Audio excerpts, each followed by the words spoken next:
Wait, what? The apocalypse had arrived, and Qin Hao was the last man on Earth.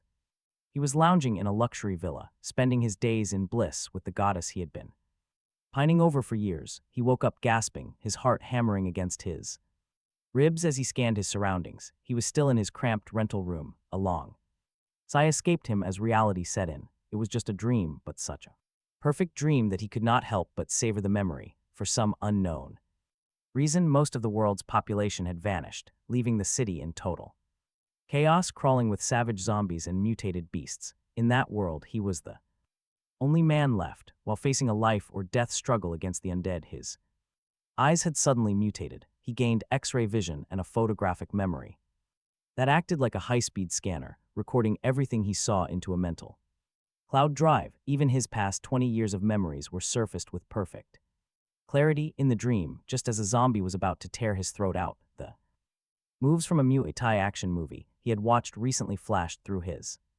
mind. With those brutal, explosive techniques, he cut through the undead like a god of war and managed to save his roommate, Su Hyu. Su Hyu was a freshly graduated yoga instructor with porcelain skin and a perfect figure. Her curves were legendary, the kind that made anyone's heart skip a beat just by looking at her. Plenty of rich second-generation heirs had tried to win her over, but she had a heart of ice and a rock-solid moral compass. She turned them all down without a second thought. Yet in the apocalypse, his powers and charm finally won her over. He was just about to enjoy the rewards of his heroics when the dream ended. Seriously, why does it always stop at the best part? Even though he was wide awake, he pulled the covers over his head and forced his eyes shut, desperate to slip back into that beautiful fantasy. Then his alarm went off. It was 8:30 a.m., 30 minutes until he had to be at work. He sighed again, knowing that while dreaming was great, being late was a death sentence for his wallet. He gave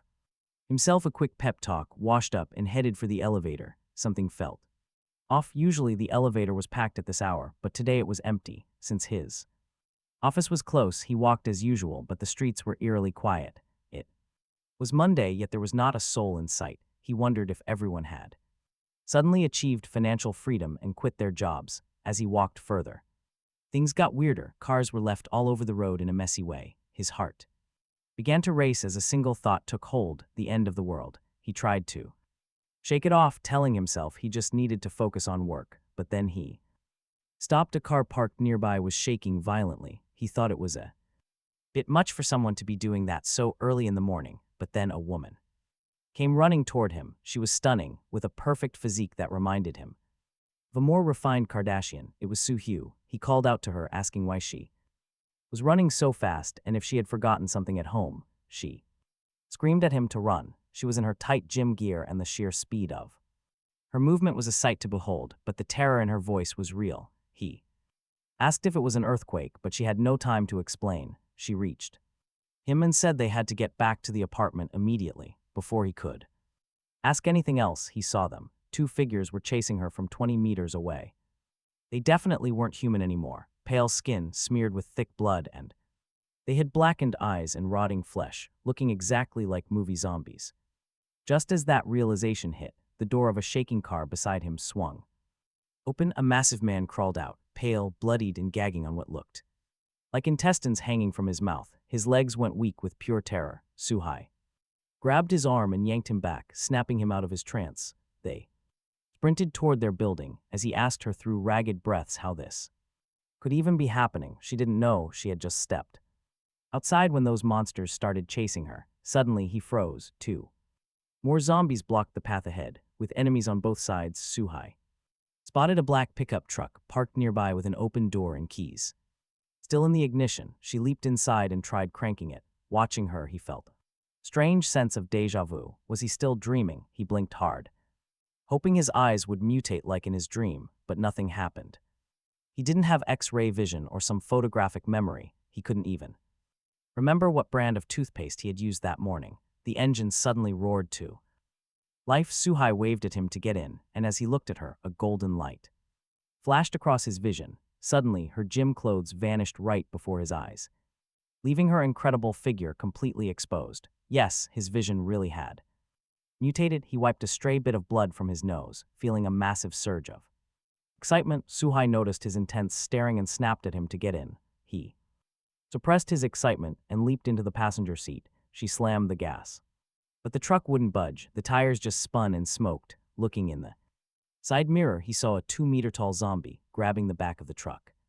Pinning them down, Suhai panicked. They were surrounded by 5 zombies and it looked like the end, but hold on. He smirked as the moves of Mue Tai from a movie flooded his mind. He mastered them instantly. Suhai saw his expression and grew furious, assuming he was looking at her with some dirty thoughts because they were about to die. She scolded him, asking if he cared about his life at all. Without a word, he opened the door and stepped out. She begged him to get back inside, thinking he was suicidal, but he ignored her and slammed the door. He walked straight toward the giant holding the truck. She kept screaming that he was too weak and was going to die.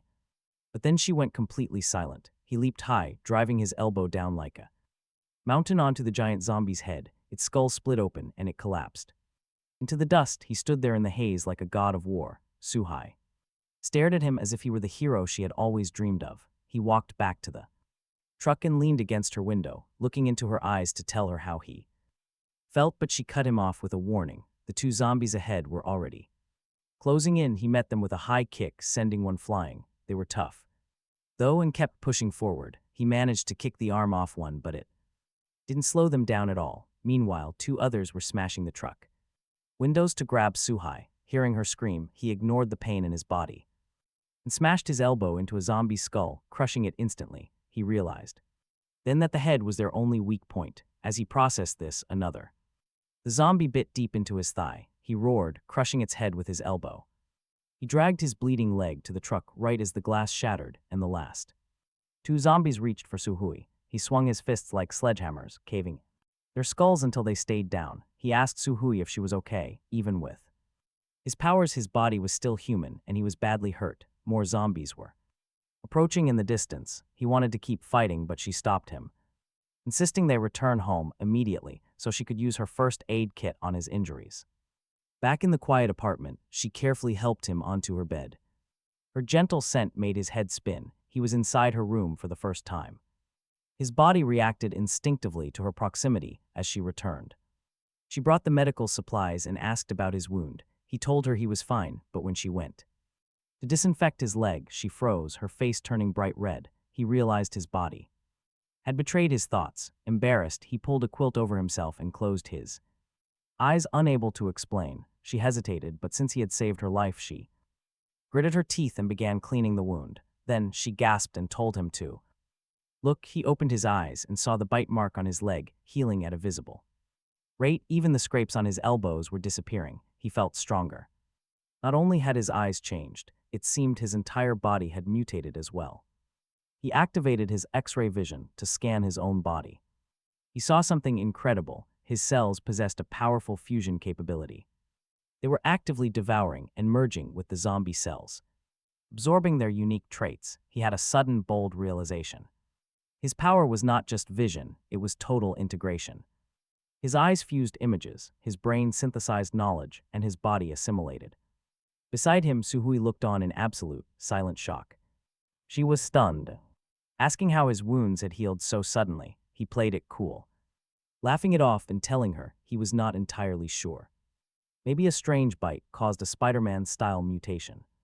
He did not dare mention his X-ray vision. She would surely freak out. She might run away and never look back. Can you blame her? To avoid questions, he quickly suggested they contact their families. As they searched for a signal, he tried to recall his strange dream. He needed clues about why the world had collapsed overnight. Was he really the last man? Were there other women left? But the memory was fading, and his head throbbed as he pushed. He only remembered one clear thing: the world had more than zombies. Mutated beasts, each more savage than the last, ruled the streets. Surviving was not going to be easy. Suhui checked her phone, pale. She reported that the internet was completely down. He suggested a call. But those would not go through either. His phone had the same result. Everything was cut off. He looked up at the glowing chandelier. He managed a wry smile, noting they still had power and water. Those reassuring words had barely left his mouth when everything went wrong. The room plunged into total darkness. Suhui rushed to the kitchen.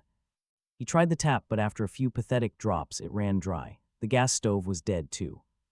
No signal, no water, no power. Society was completely paralyzed. Outside, the streets were crawling with zombies and monsters. Without special abilities, no one would last long out there. Suhai peered through the balcony windows, trembling as she counted over a dozen zombies wandering through their complex. He walked up behind her and pointed out that the fridge was empty. If they did not find supplies, they would be starving by tonight. She looked at the ghouls below, her voice trembling as she asked what they were going to do. He told her not to worry, there was a shopping mall nearby. He asked her for 2 hours to warm up in his room, promising that he would head down to get food and take care of her. Seeing her standing there in a daze, he felt a sudden surge of boldness. He leaned in, planted a quick kiss on her cheek, and retreated to his room before she could react. Once inside, he savored the lingering scent of her perfume for a moment before turning to his computer. He needed to find action movies or zombie films immediately to download more combat data into his brain.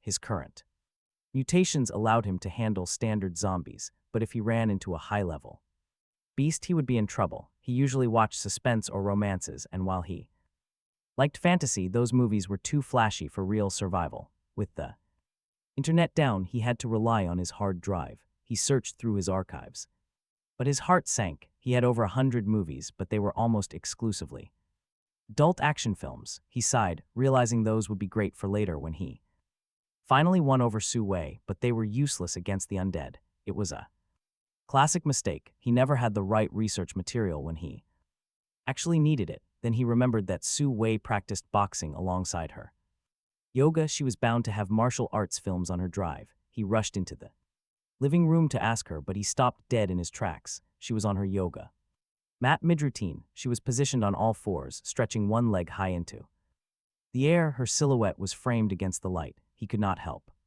himself. He activated his vision, quietly admiring the fluid, graceful lines of her body as she moved through various poses. Before he knew it, a warm trickle of blood escaped his nose. Su Wei heard him move and turned around, telling him she was warming up too. She wanted to come with him, arguing that there was strength in numbers. He wiped the blood away and feigned composure, asking if she had any action movies on her drive. She looked confused for a second, so he clarified martial arts or zombie flicks. She admitted she found horror movies too scary, but she did have one film called The Wing Chun Master. He asked if the lead could fight, and she told him he could take on the entire martial arts world alone. He asked to borrow it to learn the movements. She copied the file for him and even handed over a pair of butterfly swords, explaining they were specialized Wing Chun weapons. He thanked her and went back to his room to study. The movie was a master class. He learned that Wing Chun was not just about fist techniques. It involved mastering the butterfly swords and the long staff. The protagonist used those blades to cut through enemies and save a beautiful woman, a story he found very relatable. He memorized every strike and footwork until they were ingrained in his soul. With these blades, he promised he had a plan: harvest the lives of the undead and win the heart of Suhai. He grabbed the twin swords and walked back to the living room, telling her it was time to move. Right then, a heavy pounding shook the door. But the blows were way too aggressive. Checking the peephole, he felt his blood turn cold. And of course it gets worse. 4 decayed, monstrous figures huddled right in the hallway. Their faces were rotting away, with bare bone visible through the flesh. He warned Suhai they were surrounded, and staying in this place was no longer an option. The undead would eventually track them down by scent, and their numbers would keep growing. He asked if she had any weapons in her room, and she ran. She emerged seconds later, holding a shiny aluminum baseball bat and wearing a stylish black cap. A breeze from the window caught her hair, making her look striking. Pushing the thought down, he stepped in front of her to take the lead. She nodded obediently, and he reminded her to aim only for the head during the fight. And whatever you do, do not get bitten. She gripped her bat. Lowering her stance, she prepared to fight. He threw the door wide open instantly. As a zombie lunged forward, he swung his butterfly sword, taking its head off cleanly. He told her to stick close while he carved a path through the hall. Shattering their encirclement, they finally reached the elevators. Though the power was completely out, the emergency backup system still ran. But the nearby emergency stairwell was crawling with even more ghouls. He yelled for Suhai to quickly call the elevator while he prepared to hold the line. Standing there like a legendary guardian, his strength and reflexes felt incredibly amplified. He cut down every single monster that dared to approach him. Yet their numbers kept coming like a rising tide. Suhai shouted that it had arrived. But as the doors finally slid open, a hidden zombie lunged straight for her exposed throat. Trapped, she screamed, with a sudden, desperate flick of his wrist. He threw the butterfly sword, sending it whistling past her shoulder, grazing her hair. The blade buried itself deep inside the rotting zombie's skull. He lunged forward, grabbed her by the waist, and yanked her into the elevator cabin. Slamming the close button, they shut out the oncoming horde just in time. Inside, a heavy silence fell. He was still holding her close, his breath ragged. He had never been this close to a woman, and Suhai felt the tension. She bit her lip and gently stepped back, her face flushing as she thanked him. He played it cool, saying it was his job since they were the survivors. Joking about needing her to keep the human race going turned the Ice Queen bright red. She looked at him with entirely different eyes now, seeing a hero instead of a roommate. In that cramped, enclosed space, the air felt completely electric. He stared at her, ready to finally confess with one simple promise. "I will take care of you," he promised, taking a step closer. She looked back, her breathing hitching as he leaned against the wall. But before he could speak, bam, the doors opened to a lobby full of zombies. Cursing his terrible luck, he gripped his remaining blade and grabbed her hand. He went into absolute beast mode, claiming heads with every single swing. Reaching the black pickup truck parked outside, he quickly shoved her inside and took the wheel. He slammed the gas, roaring out of the complex while smashing through the horde. Blockades without hesitation. Suhai watches him drive with a quiet, happy smile, clearly won over by his new raw edge. They soon arrive at Wanji. Alai, the city's largest shopping center, it is a 5-story hub, luxury. Goods on the first floor, home and gym gear on the second, groceries on the third, restaurants on the fourth, and a cinema on top. Suhai might be conservative at heart, but she is still a woman. When she sees those Louis Vuitton bags gleaming in the window, she cannot help herself. She charges right inside. This is a limited edition. There are only 12 of these in the world.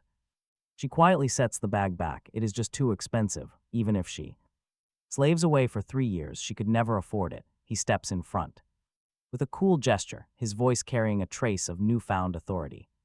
He tells her that the entire mall belongs to him now, looking her in the eye. He says since she is his woman, she can take anything that catches her eye. His words seem to snap her back to reality. This is the apocalypse. Whether the owners of these bags are even alive is a mystery. It is not just the mall. The entire world has lost its sense of order. Still, her moral compass flickers. She hesitates, wondering if it is really okay to just take things. She has always believed in hard work and earning her way, and even in the end times, taking things without paying feels inherently wrong. He reassures her that in this new world, these items are masterless. Whoever claims them owns them. She hesitates for only a second longer before pulling the bag to her chest, her eyes sparkling, the lingering terror from their earlier zombie encounter seems to vanish in an instant. He tells her plainly that in the apocalypse, the strong rule. He promises she can take whatever she wants while he keeps the zombies at bay. Overwhelmed with gratitude, she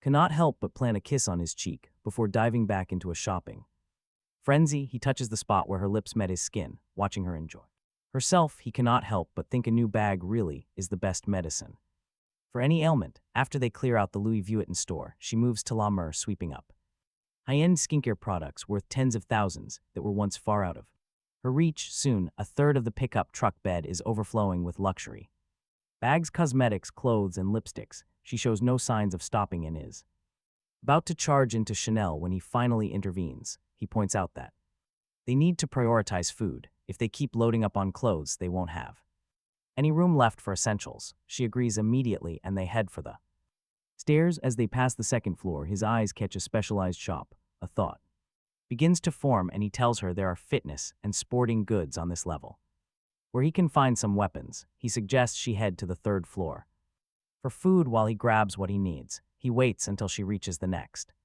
level before ducking into the shop. His heart is hammering with excitement and nerves. It is his first time in a place like this. He quickly finds an ultra-thin variety, tearing off the outer packaging while nervously glancing around.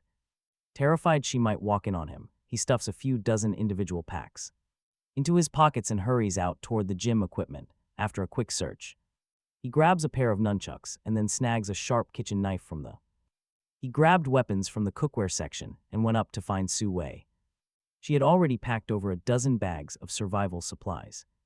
Packed with eggs, water, and fruit, since merging with zombie genes his strength was insane, letting him carry those heavy bags with both hands easily. He did not feel tired at all, telling her they had stayed too long. They needed a secure hideout. She nodded, grabbing 2 bottles of yogurt, and followed him back to the truck. A zombie horde was already closing in. He did not hesitate, slamming his foot right on the gas and smashing through their line as they sped eastward. He suggested the prestigious Tianlong Lake District. She looked at him in surprise. That was the most exclusive neighborhood in the city, home to a rich heir who once tried to court her. He laughed, telling her that those beautiful, massive luxury villas, like their groceries, were masterless now. As they drove inside the gates, they passed millions of dollars worth of abandoned sports cars, but the streets were empty. There were not even signs of any struggle. They drove past traditional Chinese courtyards in sleek, modern Western style homes with massive glass walls. He kept driving. They were all too fragile, too easy to break into. Finally, deep inside the complex, he found it. Fortress of a villa sitting on a vast green lawn. It looked incredibly secure. He felt a rush of pure excitement, telling her it was the perfect defensive position. He asked her to wait while he went inside to scout the interior. Parking on the lawn, he approached the door with weapons. He had a butterfly sword in his hand, a kitchen knife, and nunchucks. He called out to see if anyone was home, and getting no answer, he pushed inside. The grand interior was decorated with beautiful oil paintings, classic fireplace, and fine furniture. Every single detail was beautiful. After checking every room to confirm they were alone, he returned to tell her it was safe and they would be staying there. She followed him inside, looking around at the sheer luxury with some clear unease, asking what if the owner came back. He smiled, saying they would only worry about that if they actually survived the journey back. While he carried the supplies inside, she sat on the sofa, letting the soft cushions ease her tension. Once everything was secure, he locked the heavy doors and walked over. His presence seemed to stir a different kind of tension. She was slowly starting to accept him, drawn to his newfound charm, but giving up her long-guarded secret garden made her hesitate. She was not just unsure, she was terrified of the unknown pain of her first time. He sat right beside her, placing his hand on the sofa,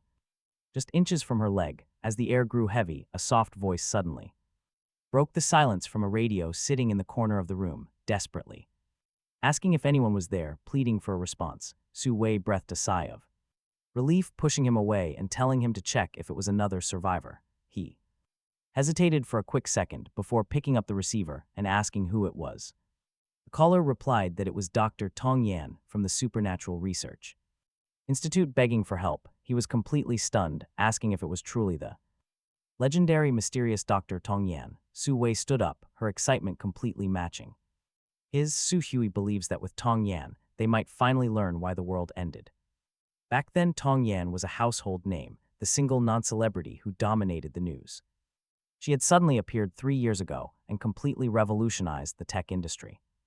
Yet nobody knew what she actually looked like. Hungry journalists and curious netizens searched for years without uncovering a single trace of her real identity. Their only clue was a leaked audio clip of her voice, magnetic, gentle, and utterly captivating. People guessed she was a teenage genius, or maybe some 70-year-old with a remarkably young voice. Some even suspected a man using a modifier. Regardless, she was a goddess to every guy in the country, even dominating a top 10 goddess poll by a landslide. She was the ultimate mystery. For him, she sat on a high pedestal, right beside Su Hui. Now Su Hui urges him to save her, but he tells her to wait. Nobody even knows where the Supernatural Research Institute is actually located.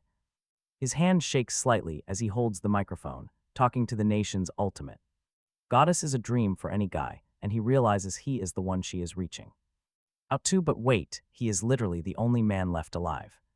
This world belongs to him now, meaning Tong Yan likely belongs to him too. All his nerves instantly vanish. Why be nervous talking to his own woman? He clears his throat and speaks like a true master of the world, demanding her location so he can come get her. She explains that the entire institute is hidden deep beneath the city zoo, with its entrance inside the staff lounge of a small cafe called Green Cup. Right near the gates, before she can finish, she lets out a sharp scream. and the signal cuts out. He shouts into the microphone demanding more details, but there is only static. Su Hui panics, crying out that something terrible must have happened and they must leave immediately. He stays completely silent, lost in deep thought. He remembers his dream. The zoo won't just be packed with zombies. It will be crawling with terrifying mutated beasts, basically a total death trap. He has finally found safety, plus a gorgeous goddess to spend his life with. He is not throwing that away. Su Hui asks what he is thinking, and he tells her the truth. Those zoo animals have likely mutated into creatures far worse than normal zombies. She asks if they are just going to abandon the doctor. Before he can stop himself, the words spill out. He tells her that as the last man alive, he must take full responsibility for protecting the world. He feels instant regret, but the look of pure admiration in Su Hui's eyes makes it worth it. It is too dangerous for her to follow. He tells her to stay home, stay safe, and cook a hot bowl of his favorite pork noodles. He promises to return. By the time they are ready, he grabs a sharp cleaver, tucking it into his belt. The raw confidence he radiates seems to captivate her completely. He makes a quick joke about ancient heroes and strides toward the door. Lock up and focus on cooking, he says, while he goes to bring the doctor home. Under her watchful gaze, he drives the pickup away, engine roaring, navigating the chaotic streets. He can hardly believe the things he just said. Was he just showing off, or is a hero's dream actually buried deep inside him? Who knows?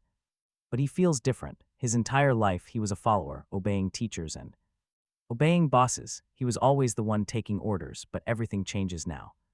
A voice inside him whispered that he was the master of this world. From now on, he had to be the one giving orders and taking charge. If he wanted to survive and protect what was his, action was required. His blood began to boil. With a strange excitement, he grabbed his phone and played an old favorite, A Man Should Better Himself, as the stirring melody filled the truck cab. The long-lost hero dreams that life had crushed out of him were fully reborn. He drove the truck with reckless abandon, crushing every zombie and beast in his path, until the gates of the zoo appeared before him. He had worked himself into a total frenzy. He kicked the door open, phone in one hand and cleaver in the other, ready to paint the zoo red. But to his absolute shock, the place was eerily silent. Forget mutated beasts, there was not even a single zombie sight. What a massive letdown. Talk about an anticlimactic buildup, he sighed. Cut the music and tucked his phone away. Gripping his cleaver, he began a slow, cautious trek toward the Green Cup coffee shop. The decor was surprisingly chic and untouched by any signs of a struggle. Stepping inside felt like walking into a lush green oasis. It was the kind of place that usually made people feel full of hope and positive energy, the perfect spot for a quiet latte. But something was wrong. Abnormalities usually meant trouble. He did not let the cozy atmosphere lower his guard. He stayed alert, scanning every shadow as he moved through that sea of green toward the staff lounge. In his dreams, the smaller beasts were always the most terrifying, stealth masters possessing insane speed, carrying claws or fangs that could snap a neck or tear out bone. In a heartbeat, his breathing grew tight as he maintained total focus. Reaching the back of the shop, he found a small corridor past the restrooms. There it was, a door marked Staff Lounge. His eyes lit up and he reached for the handle, but a strange sound from behind stopped him cold. A cat meowed, but it was not a normal sound. It was a high-pitched, miserable wail that sounded like a crying infant. Honestly, that sound is the stuff of absolute nightmares. He turned toward the chilling sound and saw a pitch-black cat stepping out from the restroom. It was pitch black with eyes like dark pearls, gleaming with a cold light. Blood stained its mouth, its body arched, its tail held high. It was coiled like a spring, waiting for the perfect moment to strike. He did not blink. After a brief standoff with the beast, he lunged into the lounge and slammed the door shut, just as a massive thud hit the other side. The metal plating on the door bulged inward. If it had been wood, those claws would have shredded it instantly. The beast began relentlessly battering the door, and soon two more cries joined the chorus from outside. It was calling its pack. No time to waste. He immediately began tearing the room apart, looking for the entrance. The layout was basic, a computer desk with an ancient desktop, a sofa, a table, and a cabinet. Tong Yan had said the institute was underground, which meant there had to be a trapdoor somewhere. He got down on all fours and searched the floor, but found absolutely nothing. The iron door was starting to give way, the wails outside growing more frantic. there had to be a way out. Sweat pooled in his palms. He breathed deeply, trying to steady his nerves, and scanned the room again. His gaze finally landed on that prehistoric computer. The corner, a high-end secret facility, wouldn't keep junk like that unless it was a front. He tried to boot it up, but it was dead, completely frozen.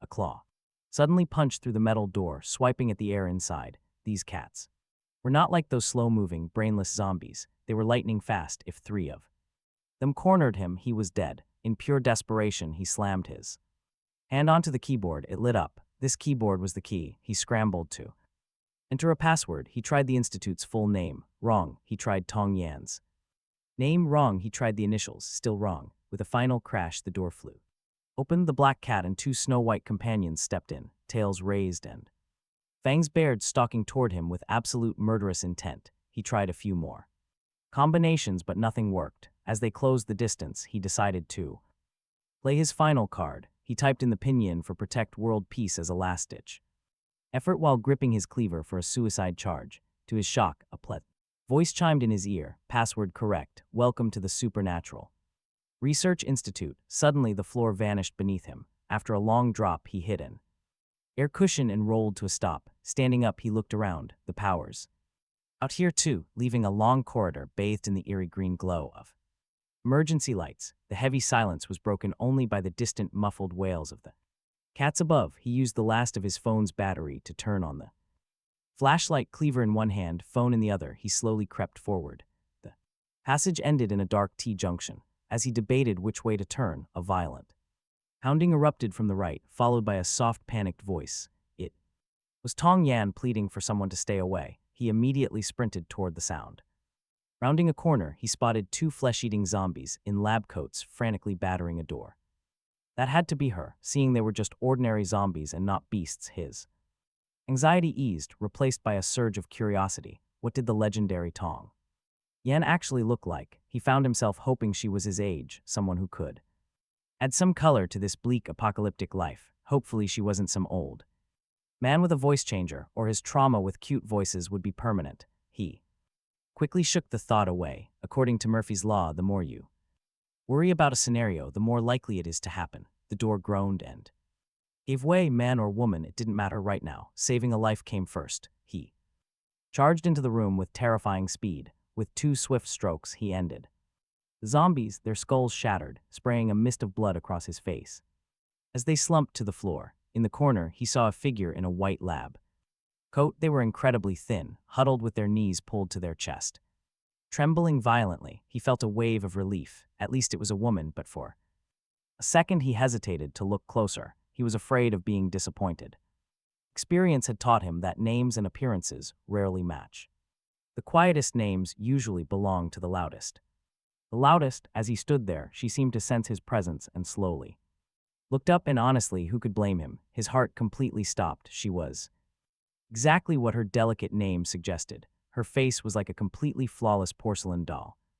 Beautiful beyond words, as if kissed by an angel, even through the lab coat and white shirt. Her elegant, slender silhouette was undeniable. She was thinner than Su Hui, but her figure was just as breathtaking. Being a hot-blooded hero was clearly starting to pay off. He smiled and stepped forward to pull her out of the darkness, but she met him with a piercing scream for help.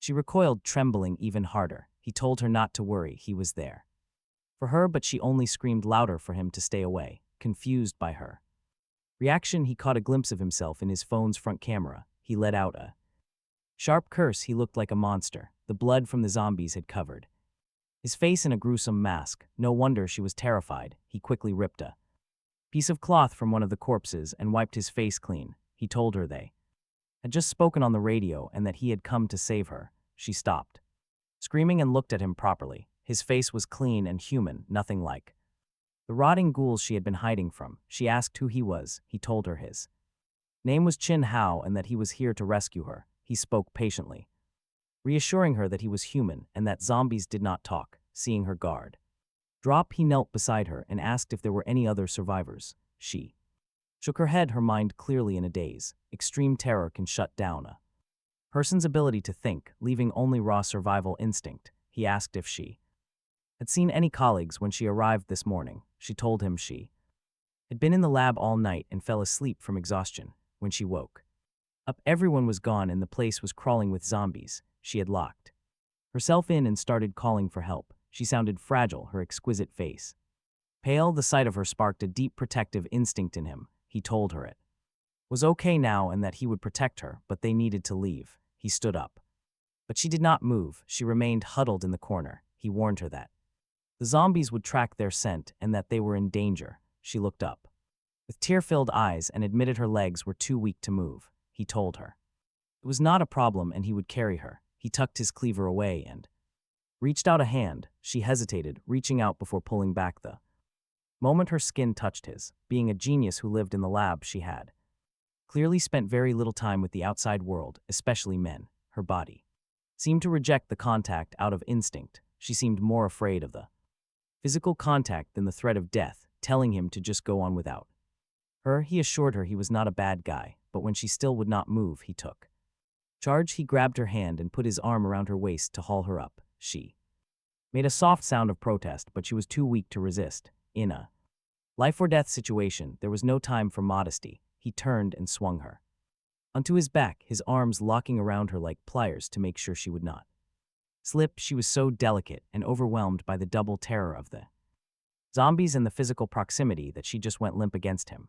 The wail of a cat echoed through the corridor again. He asked her if there was another way out since the coffee shop was already surrounded by beasts. She nodded fervently, her body trembling against his. He told her to point the way and he would carry her out. She pointed a slender finger forward, guiding him through the sprawling maze-like underground structure. The facility was a mess of narrow corridors and rooms filled with high-tech equipment.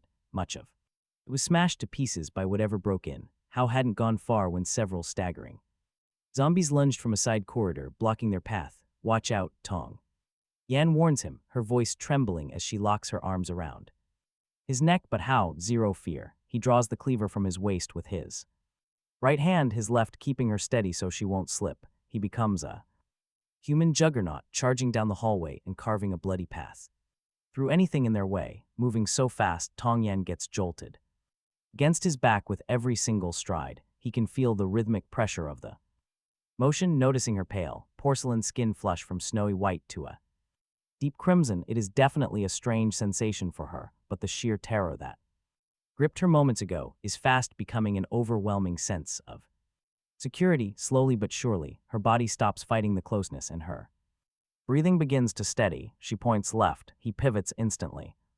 Guided by her, they burst through a final exit and find themselves in a massive parking lot packed with shipping containers and huge cargo trucks. She points to a red Mercedes heavy-duty truck, telling him to grab that exact one because her equipment is inside. Hao nods, sprinting over to the truck. He hoists her into the passenger seat, then climbs in. He guns the engine and they tear out of the hot zone, leaving the nightmare behind. Once they are clear of the chaos, Tong Yan finally relaxes. She looks at him, her gaze softening and her voice gentle as she thanks him. Hao gives her a small smile, saying that as a man, it is simply his duty. He promises her right then that he will keep her safe, no matter what. She nods quietly, a warm look spreading across her face. They arrive back at the villa shortly after. Su Huey, who is watching from the third-floor window like a worried sentry, lights up with pure joy the moment she sees the truck. She immediately sprints down to meet them as Hao hops out of the cab. Seeing him alone at first, she looks incredibly worried, asking if he came back alone. Hao just gives her a confident, slightly smug grin. He tells her that brother Hao never returns empty-handed. On cue, the passenger door opens and Tong Yan steps out, introducing herself with a polite greeting. Su Huey is stunned, completely silent. She had tried to imagine what this legendary doctor looked like, but reality surpassed any fantasy. Tong Yan looks like she stepped right out of a masterpiece. Her features are absolutely perfect, with her skin showing zero trace of age. Hao introduces them, playfully calling Su Huey his private fitness trainer. Su Huey gives him a playful roll of her eyes before introducing herself as a yoga instructor. If Su Huey represents peak sensuality and fire, then Tong Yan is the absolute embodiment of gentle, fragile elegance. Looking at these two world-class beauties and knowing he is the only man around to appreciate them makes Hao's heart race. He suggests they go inside to rest, warning them that the area is still dangerous and zombies could appear anytime. Su Huey asks what he will be doing, and he explains he needs to unload the supplies. Tong Yan needs, she gives him a brilliant smile, calling him her hero. Hao heads to the back of the truck while they go inside, in the cargo hold. He finds 9 wooden crates, each sealed with tape marked top secret, knowing how. Knowing how important these were to Tong Yan's stature, he did not waste time. He began hauling them into the basement one by one, reaching for the final crate when he spotted a heavy black briefcase tucked in the corner. It was secured with 6 combination locks, looking far more precious than crates.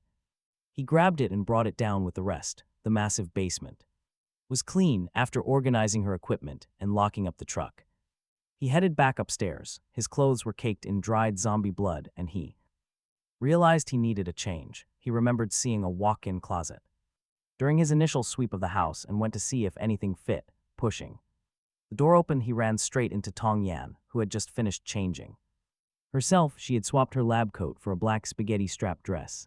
The simple, noble cut revealed her perfect collarbones and shoulders, making her pale skin look almost translucent. She had this unintentional air of mystery, an allure about her. Seeing his heated gaze and feeling his breath close, she quickly lowered her head. In her characteristically gentle voice, she told him not to throw his bloody clothes away, as she needed the blood for research. Then she hurried past. He watched her walk away, admiring her perfect silhouette before changing into fresh clothes. Dinner is ready, Su Hui announced, emerging from the kitchen carrying bowls of noodles. Her gym clothes were gone, replaced by an oversized blue-gray t-shirt that barely covered her. The hem swayed as she walked, offering a distracting view that made his imagination run completely wild. He took the bowl, looking from the gentle beauty on his left to the fiery one on his right. Suddenly, a familiar warmth trickled from his nose. Tong Yan, ever the scientist but clearly inexperienced with the world,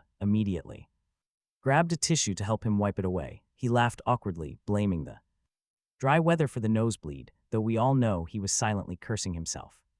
Su Hui teased him, suggesting it was not the weather that was dry but his heart that was parched. He played along, joking that with 2 gorgeous girls nearby, anyone would overheat. Tong Yan did not join the banter. She was staring intently at the tissue, observing the blood with a professional eye. She noted that zombie blood carries a virus, and she had seen it enter his eyes and mouth during the fight, yet his body had not changed and his blood color remained perfectly normal. To her, this was a massive scientific anomaly. She scrutinized him with clear, intelligent eyes. He felt a jolt of alarm, never expecting her to pick up on his changes so quickly. She hypothesized that he might have a hidden talent and tucked the tissue away, declaring it crucial research material, wanting to keep his abilities a secret for now. He quickly shifted the topic, asking her for her take on why the world had ended so abruptly. Su Hui chimed in, noting that in movies, the apocalypse is usually a slow process. She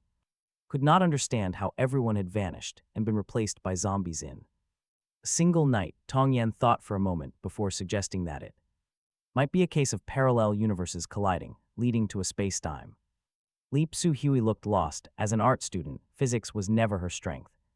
Tong Yan explained the theory of multiple identical worlds scattered across the timeline. When these worlds collide, people can get thrown from one reality into another. This meant the people they lost had not actually vanished. They might just be on a different version of Earth, while only a select few of them ended up in this specific realm. Su Hui quickly asked if they could ever return home. Tong Yan believed it was possible, assuming they found the exact coordinates and some kind of transport. That was when he brought up his biggest concern. Could other people break into their world as well? Her grim nod confirmed it was totally possible. This reality was completely defenseless. They had endless resources, but absolutely no security. A single squad of heavily armed mercenaries dropping could easily conquer the whole place. He had zero intention of letting anyone else rule his new kingdom. Next, he asked about the origin of the zombies. She broke it down. From a purely energetic standpoint, she suggested some kind of strange radiation caused severe mutations, degrading humans into mindless beasts driven by pure instinct. Worse, these basic creatures could rapidly evolve into terrifying, high-level monsters. Discussing academic concepts brought out a sharp confidence in her, a striking contrast to her usual fragile self. Listening to her explain all this, he realized he needed to hit the books. He had to close the massive intelligence gap if he ever wanted to win her heart. Luckily, with his unique system, learning was as natural as breathing. His scanner eyes and vast database brain made processing information effortless. He could literally become the world's greatest genius overnight if he felt like it. The sheer power of that thought made him burst into a loud, smug laugh. Sudden silence hit the room. Both girls just stared at him with freezing, judgment-filled eyes. To break the awkward tension, he addressed her. As Dr. Tong Yan, she immediately cut him off, claiming the title felt way too cold. She suggested he call her sister Yan instead. The request caught both of them off guard. To be honest, she looked like the youngest person in the room, with that adorable face and flawless skin. Anyone would swear she was only 18. He hesitated before admitting he had a slightly rude question.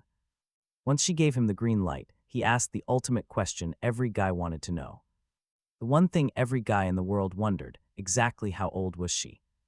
37, he and Su-hui screamed in sheer disbelief. That number was an absolute shocker. She looked barely 20, not nearly 40. Pushing his luck, he decided to ask. If she was married, she shook her head, since she joined the research lab at a very young age. She rarely ever interacted with guys. Actually, she went even further. Admitting she had a deep fear and active dislike of men, his heart instantly sank. Out of the only two women left in his entire world, one was terrified of pain, and the other literally had a male phobia. Still, for the future of the human race, he had to push through.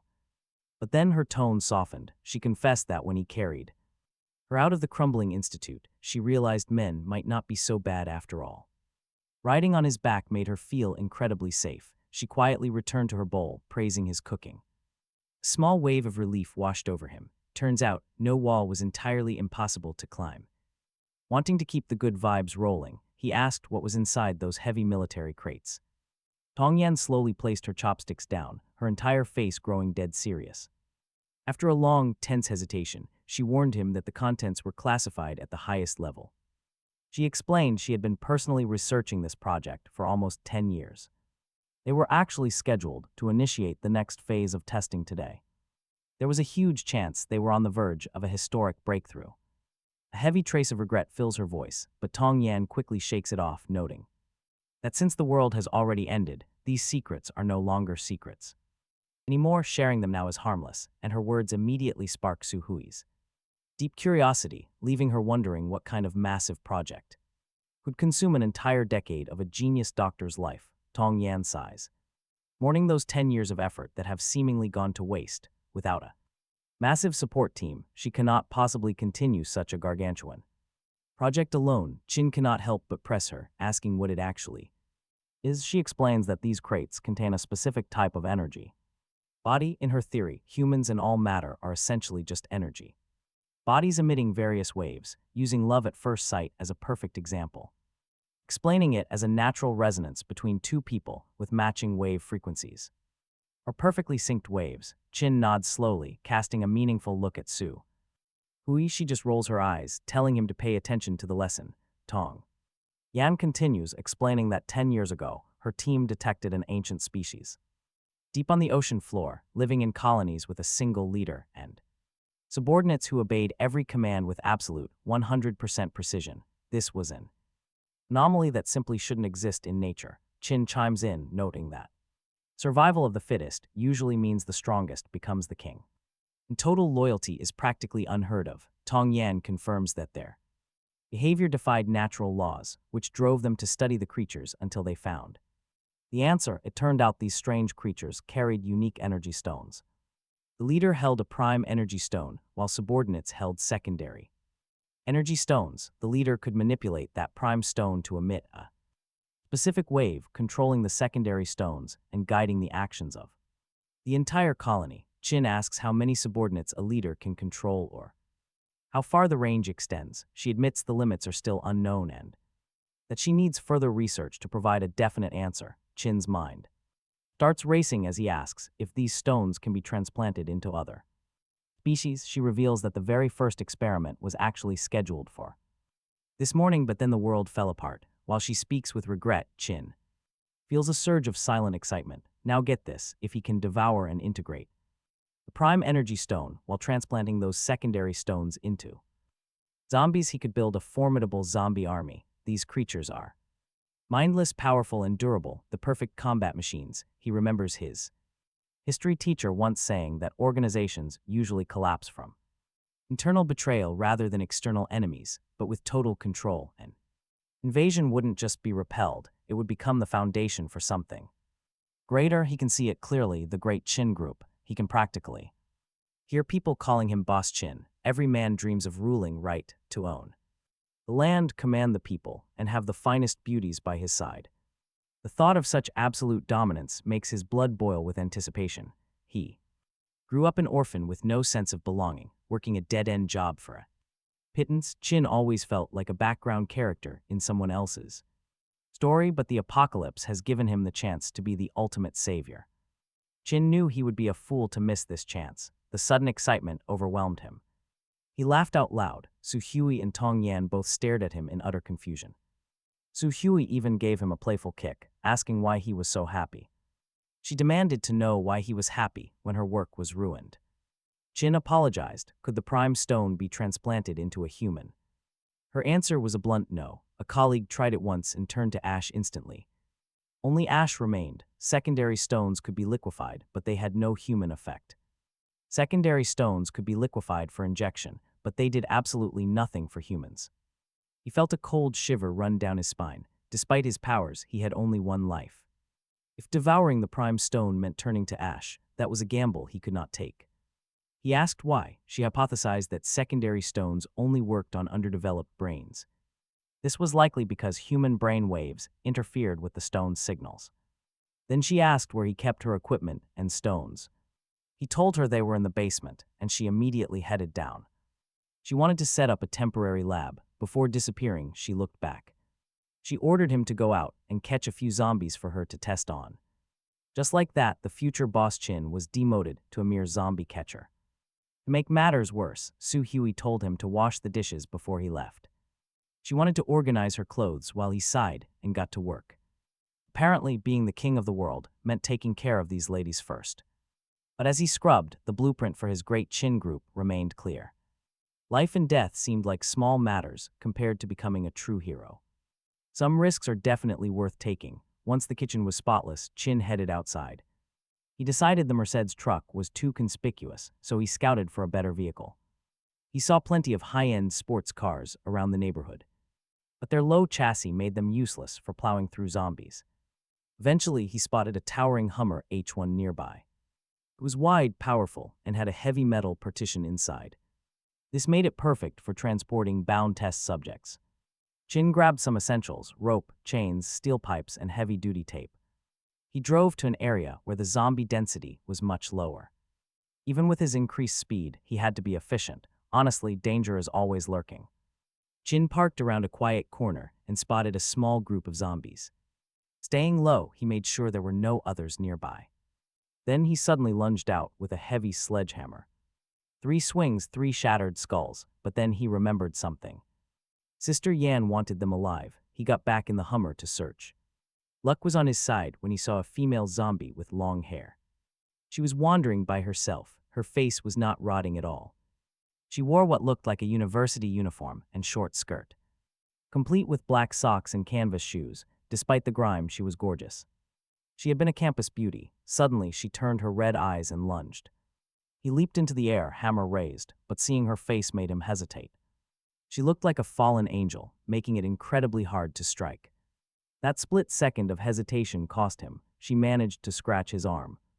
That only made it more interesting. He blurred behind her and delivered a measured strike to her neck, knocking her to the ground. Before she could recover, he pinned her down and tied her hands. She struggled, trying to kick, but he made short work of her legs as well. He taped her mouth shut and used a strip of cloth as a blindfold before bundling her into the back of the Hummer. He admired his handiwork, feeling quite proud of how quickly he was learning the ropes of this new world. But as he went to climb into the driver's seat, a familiar sound stopped him. A cat meowed. He looked over and saw the same black cat from the institute. It watched him with cold, glassy eyes. He never liked cats anyway, mostly because one scratched him as a kid, and they always seemed too cold and detached. He decided right then that since he needed a beast for the doctor experiments, this cat would be the one. In a tight space, the cat would have the advantage, but out here in the open, its agility was its only defense.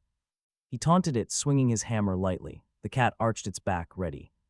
To strike, he threw the hammer first to flush it out. It leaped into the air, actually using the mid-air hammer as a stepping stone to launch itself at him. Like a black arrow, its speed was incredible. He reacted quickly, using his hand like a blade to strike it in the stomach, sending it flying 10 meters. However, the cat managed to tear a chunk of flesh from his wrist before landing. Unreal, his wound began to heal almost instantly, leaving him pretty impressed. A strike like that would have shattered a zombie skull, yet the feline seemed relatively unharmed. He realized he had to either kill it quickly or wear it down. To capture it, he chose the latter. He didn't want to waste a good specimen. And a cat was much easier to store in the villa than some massive mutated beast. He wrapped a heavy chain around his right fist, turning it into a makeshift iron mace. The cat lunged again. He met it strike for strike, hammering it into the ground over and over like a baseball player. After a brutal struggle that left him covered in scratches, the cat was finally spent. It let out one final miserable cry, seemingly preparing for a last-ditch attack. He called out to the black cat, his fighting spirit rising as the battle intensified. His wounds were knitting themselves back together almost as soon as they appeared, and with every cycle of healing, he felt his body growing noticeably stronger. Sensing his provocation, the feline launched itself at him like a black arrow once again. He knew it was at its limit. Staying calm, he gripped both ends of his heavy iron chain and waited for the impact. As it lunged, he feigned a retreat before suddenly driving forward, snapping his arms wide to wrap the cold metal firmly round its neck. It let out a desperate, wretched cry, clawing fruitlessly at the air, but he wasn't about to give it a second chance to escape. He moved his hands in rapid circles, winding the links around its body as if he were coiling a ball of yarn until the creature was nothing more than a growling ball of chain. He couldn't help but chuckle at the sight, thinking that the maneuver had a bit of a Tai-Kai flair to it. He really was a natural when it came to learning. He tossed his prize into the back seat of the car and let out a long breath. His current tools were far too primitive. If he had long-range capture gear or high-tensile netting, this would be much more efficient. He sat sitting in the driver's seat. He immediately began planning his next move. He had to reach the downtown library right away, specifically to find texts on weapon forging if he wanted to hunt down all those zombies and mutated beasts in this brutal meant he absolutely had to craft some creative, brutal, cold weapons. However, the cat wasn't cooperating at all, thrashing violently despite the heavy chains. While the bell was easy to handle, the cat's raw explosive power made things dangerous to study safely, so he decided a secure cage came first. Driving over to a nearby abandoned slaughterhouse, packed with cages of every single shape and size. Once for livestock, eerily silent and completely abandoned, it was the perfect spot to scavenge, though he knew lingering in such a grim spot was highly dangerous. After finding a cage, he hauled it into the truck and drove back to the villa, arriving home with the tightly bound school bell slung over his left shoulder and the caged cat in his right hand. As he headed down to the basement, Tong Yan had already completely cleared the basement, filling it with high-end experimental equipment that looked incredibly sophisticated. Seeing her working there in a black strap dress and white gloves, focused intensely on her complex instruments, giving her a completely different, captivating aura, he announced his return, and Su Hui followed them down soon after. While he was out, she was busy organizing all her clothes and cosmetics, even tidying up 3 bedrooms. She might not have had Tong Yan's unique scientific genius, but her life skills were on a whole other level compared to a tech-obsessed doctor obsessed with technology. When Su Hui walked in and saw the incredibly tight way he had bound the school bell, she blushed deeply, shocked by the highly professional rope work. Professional the rope work looked. He gave her a sheepish smile, trying to explain modestly that he didn't actually have any experience and had just tied her up that way out of necessity. Tong Yan looked up from her work, noting that while the binding was outside her field of expertise, she could sense an almost artistic quality to the technique. He thanked her warmly, secretly thinking that he really ought to teach her a thing or two about this particular knot tying skill when he got the chance. Su Hui must have read his mind through his expression, quickly landing a punch on his chest, telling him to be respectful to Sister Yan. Tong Yan, meanwhile, approached him with a test tube, explaining that she had analyzed his blood. She told him it was remarkably special, possessing the complete ability to easily devour foreign cells and various other substances, and concluded that he was a rather excellent test subject. The word test subject sent a chill through him. Living with a woman this obsessed with research meant he never quite knew what kind of crazy scientific chaos she might unleash next. She reached for a syringe, saying she needed to draw another tube of blood for a more detailed analysis. He laughed it off, playfully reminding her that he was the very last man on Earth and far too unique to be used as a simple, ordinary guinea pig. She remained perfectly calm, telling him it didn't even matter, because if the world truly needed a man for repopulation, she could just clone his cells without much difficulty. He tried to protest, but she firmly insisted she absolutely needed another tube, then another, claiming that the first wasn't quite enough. Finally satisfied, she told Su Wei to get him a bottle of yogurt to help him recover, as she might need more from him later. Su Wei leaves with a mischievous grin. Qin Hao sits in the corner, alone in the lab. He clutches his sore arm with a cotton swab, shivering at the thought of this cold woman. Such a cold, logical woman. Suddenly, a massive surge of energy hits him. He turns to see a small, egg-sized stone glowing with a faint blue light, resting on a black stand. Next to it, several tubes are filled with a thick, matching blue liquid. It is incredibly beautiful, a diamond unlike anything he has ever seen. He reaches out to touch it. Tang Yan cries out for him to stop, but it is too late. She sounds genuinely worried, as if she is already preparing to start that cloning process. He panics, trying to pull away, but the glowing stone begins to shrink right before their eyes, merging directly into his body. Within 10 seconds, it is completely gone. Tang Yan stands there with her mouth wide open, unable to believe what she has witnessed. The stone was supposedly incredibly hard, resistant even to lasers, yet he has absorbed it entirely. In all her years at the Institute, she has never seen anything this world-shaking. Her 10-year project, which she thought was lost, has reached an absolute breakthrough. Because of him, she wonders aloud if his unique devouring blood quality allowed this. Excitedly, she rushes him with a syringe, eager to inspect his changing cells. He cries out as she draws another tube, and then another, eager to study him. Her focus has officially reached a fever pitch. There is no stopping her now. Su Hui walks back in with yogurt. Hearing his desperate shouts, she just grins and offers to fetch a second bottle. For the first time, Tang Yan is not looking at him as a person anymore, not even close. She looks at him with the raw hunger of a scientist facing the ultimate mystery. He feels a searing heat wash over his body, prompting him to activate X-ray vision.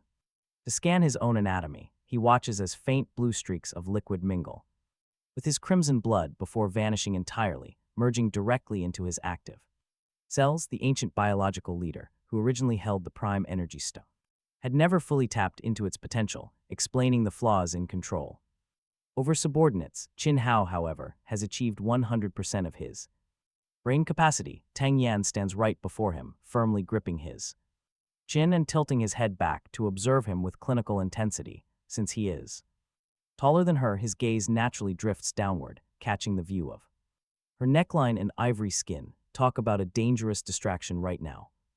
The view is too beautiful to ignore. He cannot resist teasing her, asking if she is currently speaking to her test subject or to Qin Hao himself. She is completely undeterred, stating flatly that she only cares about her experiment. He sighs, trying to flirt with a woman this focused on science is impossible. She orders him to open his mouth, and he complies with a loud ah. Leaning in extremely close, her eyes are practically pressed against his lips. Searching for any internal tissue changes, he jokes that closer contact might trigger a reaction. It is strange, she mutters to herself. The fusion is complete. She decides to move on to the next phase immediately, preparing to inject a secondary energy stone into a zombie to test the effects. She draws 1 milliliter of the shimmering blue liquid and injects the campus bell. The girl lets out a guttural roar. It is time, he whispers, closing his. He prepared to focus on the power of the prime energy stone, but Tong Yan suddenly stopped him. When he asked what was wrong, she explained with absolute deadpan seriousness. Her expensive research gear was her main concern during the test. She wanted 0 damage. Did she even care if he got eaten? She simply shrugged. He could easily be cloned anyway, she replied. He stood there completely speechless, forced to accept his fate as a replaceable asset. He hauled the campus bell into the next room and finally unlocked her heavy shackles. Instantly, she lunged at him like a wild beast, her eyes bloodshot and vacant. He dodged on pure instinct, suddenly feeling an invisible thread snap into place. Guided by the prime energy stone, he closed his eyes and projected a mental vision. He sent the image straight to her mind. Amazingly, she stopped her attack. Instead, she immediately began performing an incredibly provocative pole dance. It was a seductive routine, the exact kind popular streamers used to tease viewers. He was thoroughly enjoying the show until he spotted Su Hui and Tong Yan. They stood holding yogurt bottles, giving him the absolute look of death. Talk about awkward. Blushing, he cleared his throat and quickly switched the mental feed to combat moves. He pictured lethal Muay Thai strikes. Immediately, the campus belle dropped the act. She transformed into a deadly weapon, executing 36 flawless, crushing combat forms. Once he cut the connection, she froze completely, like a deactivated robot. He turned to the girls, asking for their honest thoughts on the demonstration. Tong Yan was ecstatic, admitting she expected only simple movements, not this level of sync. She stared directly at him like a starving wolf eyeing a prime steak. She seemed ready to strip him down and study him right there on the spot. His excitement matched hers. The great Qin group was finally becoming a reality. Next, he suggested testing the serum on the black cat to see if animals obeyed him. Tong Yan agreed, nodding as she injected a single milliliter of serum into the beast. The black cat wailed, baring its sharp claws in a final, useless show of defiance. But as the reagent took hold, the screams quickly turned to soft, gentle purrs. Its cold, murderous gaze vanished completely as the cat flopped lazily onto the floor. The savage beast was gone, replaced by a cuddly, harmless house pet. Unless someone stared deep into its eyes, they would never guess it was a killer. Su Hui, a total cat lover, could not resist picking up the adorable little thing. She asked if it had a name. Since it did not, she chose Little Black. He had successfully maintained total control over both the cat and the zombie simultaneously. He asked how much serum remained. She estimated around 300 milliliters left. She could refine 1,000 milliliters later, which meant a massive, fearless zombie army. 1,000 fearless, nearly indestructible soldiers. He wondered how many he could control at once. Tong Yan gave her typical cautious answer, explaining she still needed far more research. The original host could theoretically dominate up to 1,000. For him, she estimated a safe limit of around 100 due to multitasking. He knew that actual field practice was the only way to find his true limit. They quickly piled into the Hummer H1 and headed to the streets to hunt. The first 100 milliliters were gone fast, but he controlled them with ease. To Tong Yan's absolute shock, he did not even feel close to his limit. She quickly fetched another 50 milliliters, and he absorbed those without any trouble. His zombie army performs a synchronized robot dance right in the street. She marveled at him, declaring that she needed to study him thoroughly tonight. Su Hui, holding Little Black, looked on in absolute awe. Ever since the apocalypse began, he had become a treasure chest of surprises, constantly shattering her expectations. He suggested they test his range next to see how far they could go. Before he lost control, Tong Yan guessed 2,000 meters, assuming he would outperform the original host's 1,000-meter limit. Half an hour later, the results were in 30,000 meters. Seriously, a control radius of 30 kilometers is just absolutely insane. He could not help but feel a surge of dominance, thinking to himself that from this day forward, everyone within a 60-mile radius would have to call him Father. It is incredible, Tong Yan said, her shock tinged with a hint of admiration. Su Hui added that he seemed to be getting stronger by the minute. He looked at both of them and jokingly suggested they celebrate tonight. Tong Yan completely ignored the hint, turning to Su Hui to ask if he had shown any strange traits when they were roommates. Su Hui admitted he had always been unremarkable until today, guessing that he had just been keeping a low profile. As night fell, he decided it was time to head home, driving a luxury beast of a car with 2 stunning women and a loyal army of death following behind felt like the royal treatment. He started laughing out of pure joy until the ladies gave him another look of disapproval. Back at the Tian Long Lake Villa, he stationed 100 zombies as guards surrounding the complex. It was a spectacular sight, like an entire battalion was stationed there. His only concern was their one weakness, the head. He made a mental note to fashion reinforced helmets for them to make them truly invincible. For dinner, Su Hui worked her magic again. Earlier she had been worried about rationing, but knowing He could now command a horde to get whatever they needed. She was much more generous with the ingredients. Tong Yan, despite her slim frame, turned out to be quite the foodie. Her previous life was so consumed by research that she rarely ate properly, but the security he provided allowed her to finally relax and enjoy herself. The two women got along famously, constantly praising each other's intelligence and beauty. He felt incredibly lucky. A solid household was the foundation for any great conquest. He joked that since he was the only man left, if he did not marry them, who would? Tong Yan remained clinically objective, pointing out that in a spacetime leap, thousands of survivors could be scattered across the globe. He challenged her theory, noting that he had already proven her previous data wrong. He reminded her that she wanted to study him tonight and asked when they should head to her room. She took him literally, saying she did not have her equipment in her room. Su Hui whispered something in her ear and Tong Yan's face turned bright red. She stood up abruptly, claiming she was tired and would see them tomorrow, then hurried upstairs with a plate of food. He turned to a smirking Su Hui, teasing her for ruining his fun. She told him she was full too and that he should get to the dishes. She informed him his room was on the 3rd floor and that the 2nd floor was strictly for her and Tong Yan. During the day they praised him like a god, but at night they could not get far enough away. Still, Tong Yan was right about one thing. The world was massive, and other threats could easily be lurking in the shadows. To build his great Qin group and remain the ultimate overlord, he needed knowledge he could turn into raw combat power. Always a man of action, he locked the doors, packed some water and gum, then stationed Bell and Little Black at the entrance. He selected 18 of his strongest zombies and drove the Hummer to a library 20 kilometers away. He knew his connection to the villa zombies was secure, meaning the girls back home were safe. Pulling up to the library, he stepped out of the vehicle and immediately froze. The sight before him was unbelievable. Standing right outside was a massive, droplet-shaped object. It towered over 10 meters high, measuring 7 or 8 meters across. Its metallic surface was impossibly smooth, practically radiating some kind of high-tech sophistication. He stared up, wondering if this thing was actually some kind of spacecraft. His gut insisted it was an advanced flight vehicle, and he couldn't help but wonder if visitors from another world had finally discovered their planet. He cautiously sized up the strange droplet from a safe distance, instantly commanding the 18 zombies to fan out and encircle the object. Right then, a hatch slid open on the hull. A blonde, blue-eyed woman clad in tight black leather stumbled out. Taking just a few shaky steps, she collapsed onto the hard ground, completely unconscious. He kept his guard up, fearing a trap. He sent 2 zombies forward to inspect her. They immediately tested her for any reaction, but she remained limp, so they hoisted her up and dragged her to him. He demanded to know her identity, but she lay motionless on the cold pavement.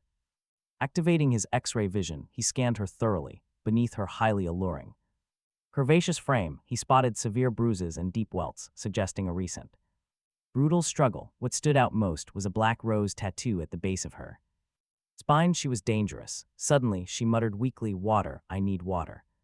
He hesitated for just a brief second before grabbing an open bottle of mineral water from the Hummer. The woman was too weak to move her hands, so he tilted the bottle, gently pouring the liquid into her mouth. Driven by a raw survival instinct, she threw away all poise, tilting her head back to drink.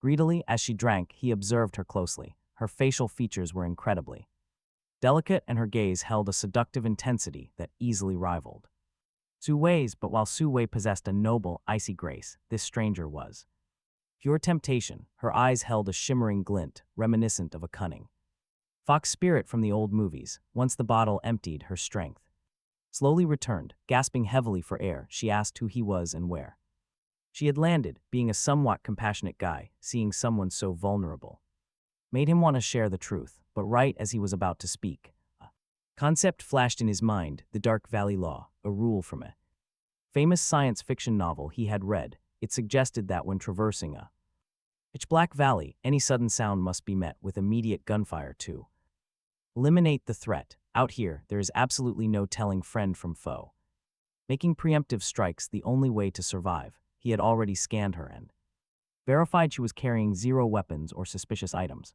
Besides, this was his own home turf, and his extraordinary powers made him entirely fearless of her harming him. Still, for his own safety, he decided against giving away his true identity.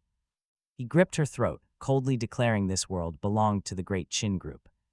Being the man in charge, the ruthless boss Qin, he owned this territory.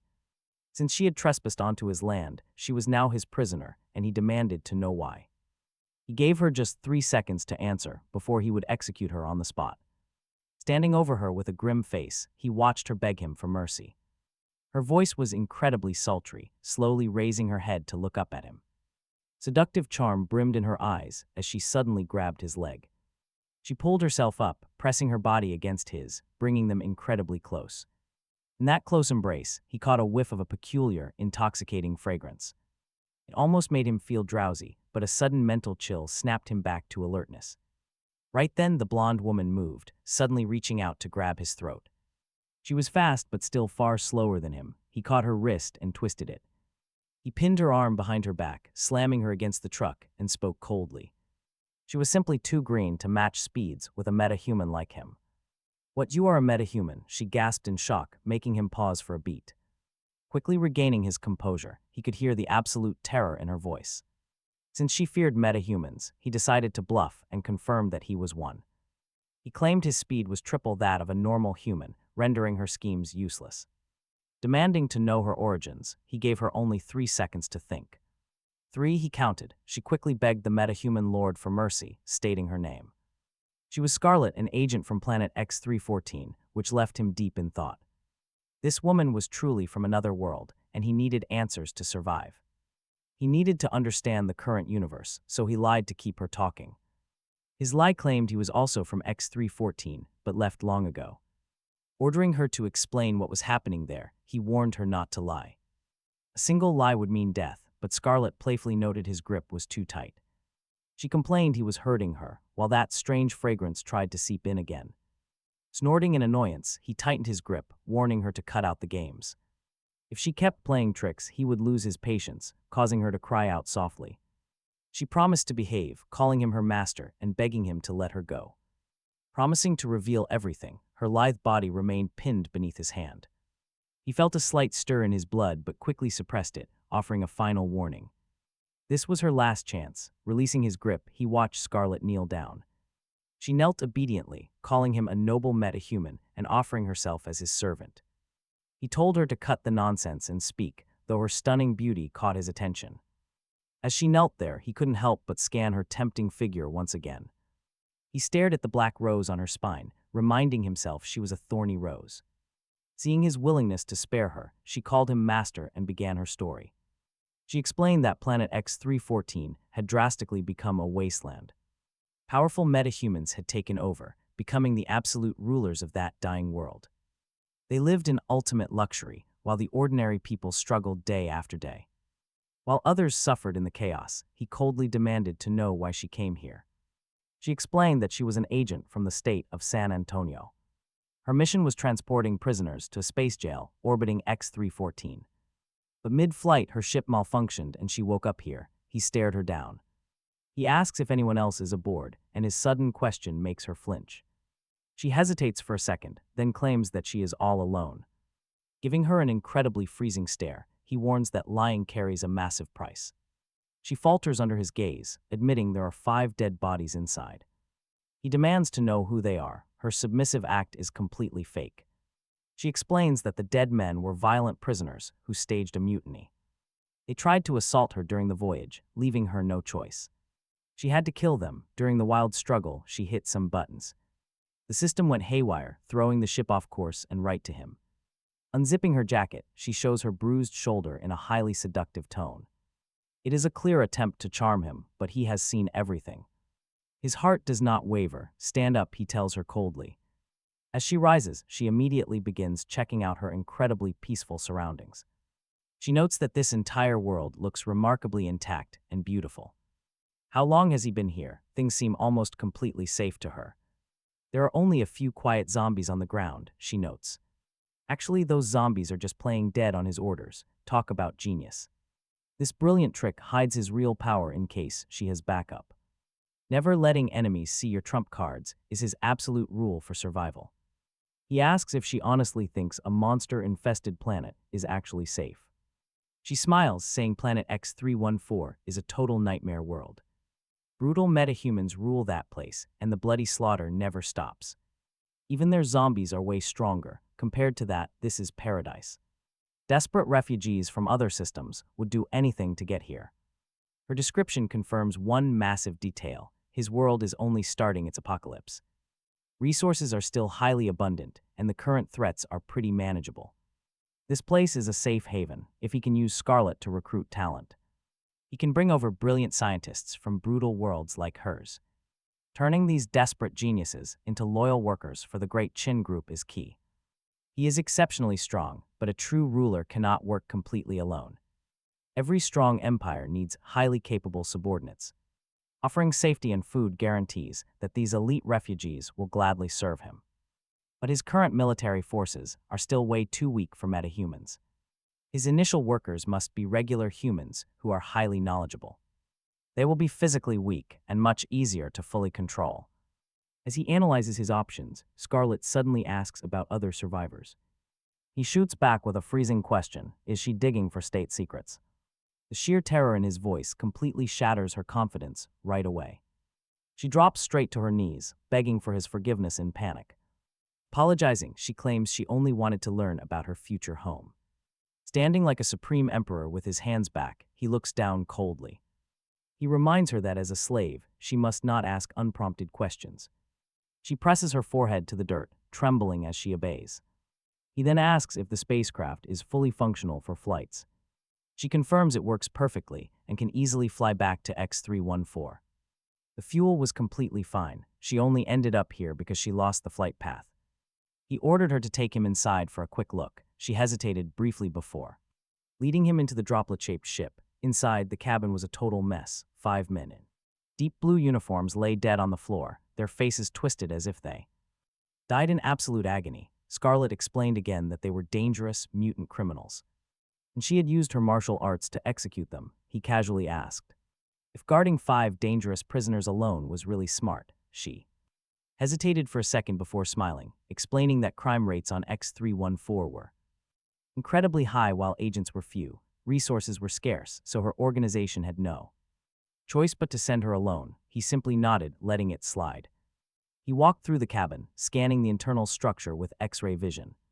He did not understand the controls yet, but he recorded every single detail. If he wanted to expand his territory, building his own transport was absolutely essential. He asked if there were other planets besides X314. She explained X was the sector, and 314 was the planet.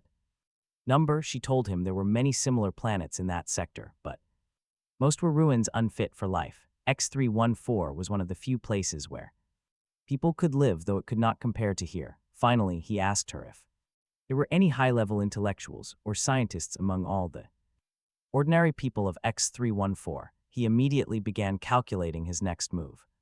To build his great Qin group using talented but easily controlled refugees. How could he ensure their loyalty and skills in a wasteland like X314? There are plenty, Scarlet explained, but planet X314 is ruled by metahumans. Any scientist who is not a metahuman lives worse than a dog with zero work. Honestly, this was absolutely perfect. He told her his great Qin group was currently recruiting and would be more than willing to take in those homeless souls. Scarlet was confused by his intent, so he clarified that he was appointing her as his special advisor. Her mission was to represent the great Qin group on X314 and headhunt some talented individuals to serve him. Scarlet was visibly ecstatic. She had clearly been looking for a chance to slip away in the droplet ship, and he was practically handing her the keys, a total win for her. She promised to serve him faithfully and round up those unfortunate people to work. He asked how long the entire trip would take. She activated the ship display panel, quickly scanning the data. She said a flight to X314 takes 3 days, factoring in another 3 or 4 days to find the right people and fly back. She estimated about 10 days total. She did not dare lie to him. She knew that the more honest she was, the more likely he was to trust her, which was her only ticket out of here. He stared at her coldly, saying nothing. He had no leverage over her yet, and he certainly did not believe she would help him out of pure kindness. As he weighed his options, he remembered the box of gum in his pocket. The pieces were shaped exactly like pills. Without showing any emotion, he reached into his pocket, pulled out a red pill, and handed it to her. He told her it was a special drug he had developed with a 10-day window if he did not see her back. If she didn't return with recruits in 10 days, death would be her only destination. She stared down at the red pill, her mind racing as she wondered if this convenient drug actually existed or if he was just bluffing. He saw right through her thoughts. He laughed coldly, telling her that the pill would taste sweet, like gum once swallowed, but warned her that no medical gear on her planet could ever detect the toxin, let alone find an antidote. When she tentatively asked if he was skilled in medicine, he doubled down, saying he didn't just understand the healing arts. He knew her heart was on the right side of her chest. Unlike most, talk about terrifying, Scarlet froze, having originally pegged him as a simple speed-based metahuman she could easily manipulate with her charm before making an escape. But the moment he mentioned her unique heart placement, she abandoned all thoughts of fleeing, completely convinced the pill was a lethal poison. On planet X-314, elite metahumans possessed high social standing, able to see through bodies and masterfully control others. Before she could process it, he lunged forward, forcing her mouth open to shove the red pill down her throat. She clutched her neck and coughed instinctively. Too late, the pill was gone. Panic filled her eyes. Years of combat experience told her that her only path to survival was to please him and earn the antidote. She asked for details about his world so she could better sell the idea to others, her seductive gaze now clouded with genuine worry. He told her things were quite good here, with abundant resources, but that he was currently short-staffed. When she asked what kind of people he needed, he gave her a specific list. He needed 2 groups: experts to maintain the power grid and specialists to run the network systems. No crowd, 20 elite professionals would do, he made it clear. He wasn't running a charity. The great Qin group had no room for idlers. He stood there with his hands behind his back, issuing decrees like a supreme monarch. While Scarlet knelt on the ground, hanging on every single word, she acknowledged his orders and handed him a device that looked like a smartphone. She explained it was a signal tower, since she didn't know the coordinates of his world. She would need this beacon to guide her back. He took the device, nodding. Silently, he knew that one way or another she would return in 10 days. He told her that as the boss of the great Qin group, he was fair with rewards and punishments. If she performed well, he wouldn't just detoxify her, he'd reward her. He instructed her to tell the recruits that if they came, he'd guarantee their survival and even offer them the chance to become metahumans. As a boss, you have to paint a big vision for employees to swallow. Scarlet was absolutely thrilled at the mention of becoming a metahuman. Thanking him profusely, he told her to get to it and walked toward the library with an air of authority. Scarlet didn't hesitate, sealing the hatch and taking off. Once she was a safe distance away, she opened her comms, calling for someone named Scarface on planet X-314, in a dingy karaoke lounge in District 13. A sleazy-looking man with a gold chain and a literal scar on his face picked up the phone. He shoved aside the scantily clad woman on his lap, his face pale with terror as he asked Scarlet if she had escaped prison. It turned out Scarlet wasn't a government agent at all. Actually, she led a mid-sized crime syndicate in District 13, running karaoke bars with 40 employees under her. Scarface was her second in command, a fake loyalist who secretly conspired with corrupt agents to frame her and take over the company. He was busy popping champagne to celebrate his big promotion when her call came through. She announced her escape and a massive discovery, ordering him to prepare for her return. Now Scarface was panicking, wondering how she could survive those 5 deadly agents. Had she already uncovered his betrayal? Did they sell him out? His absolute rage boiled over, and he slapped away a girl trying to comfort him, screaming at everyone to get out. Meanwhile, he stepped inside the library and froze. Massive shelves stretched from floor to ceiling, creating a massive sea of books. This place was called the Jinju Library, named after a poem about finding golden houses and jade-like beauties within pages. It held 50,000 volumes covering astronomy to literature. It was once a popular haven for influencers taking photos, but almost nobody actually read. He sat down on the lounge sofa, immediately tearing through a book on quantum mechanics, absorbing every fundamental rule of physics. Then he moved to chemistry, biology, and astrophysics, clearing over 100 books in Record time, no more headaches, it was all burned into his memory. In just 2 hours, he acquired more knowledge than most people ever learn in a lifetime. Seriously, talk about a cheat code. He wished he could go back to high school just to easily finish every exam in 30 minutes with a perfect score. Returning the books, he headed to a quiet corner and found some ancient, yellowed manuals on cold weapon forging. They detailed the creation of over 100 types of weapons. Long, short, hooked, spiked, offensive, and defensive. Within an hour, he was a master of weaponry. Learning felt as easy as breathing, but he knew better than to overdo it. He decided to stop for the day, letting the knowledge settle. Wow.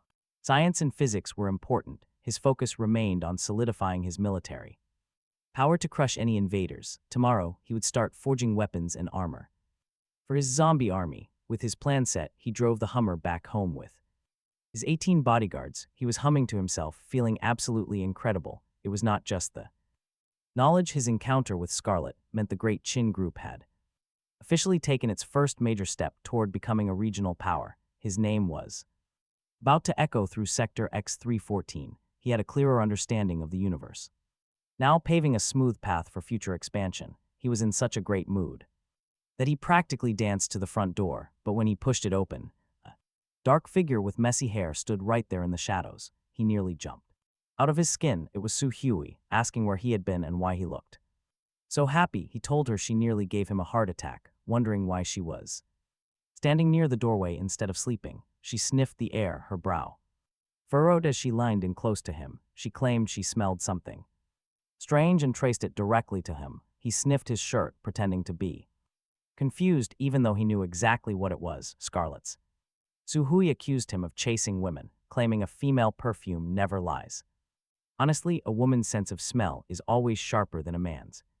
He had considered telling her and Tong Yan about Scarlet, but hesitated. Under her intense questioning, he completely lost his nerve and stayed quiet. He reminded her this was the apocalypse, asking where he would even find another woman. He claimed he was just reading. She did not buy it for a second. She demanded to know how a library could smell like cheap perfume. He joked that reading so much had somehow manifested a gorgeous girl on him. She told him to cut the crap, but he kept his cool, entirely unfazed.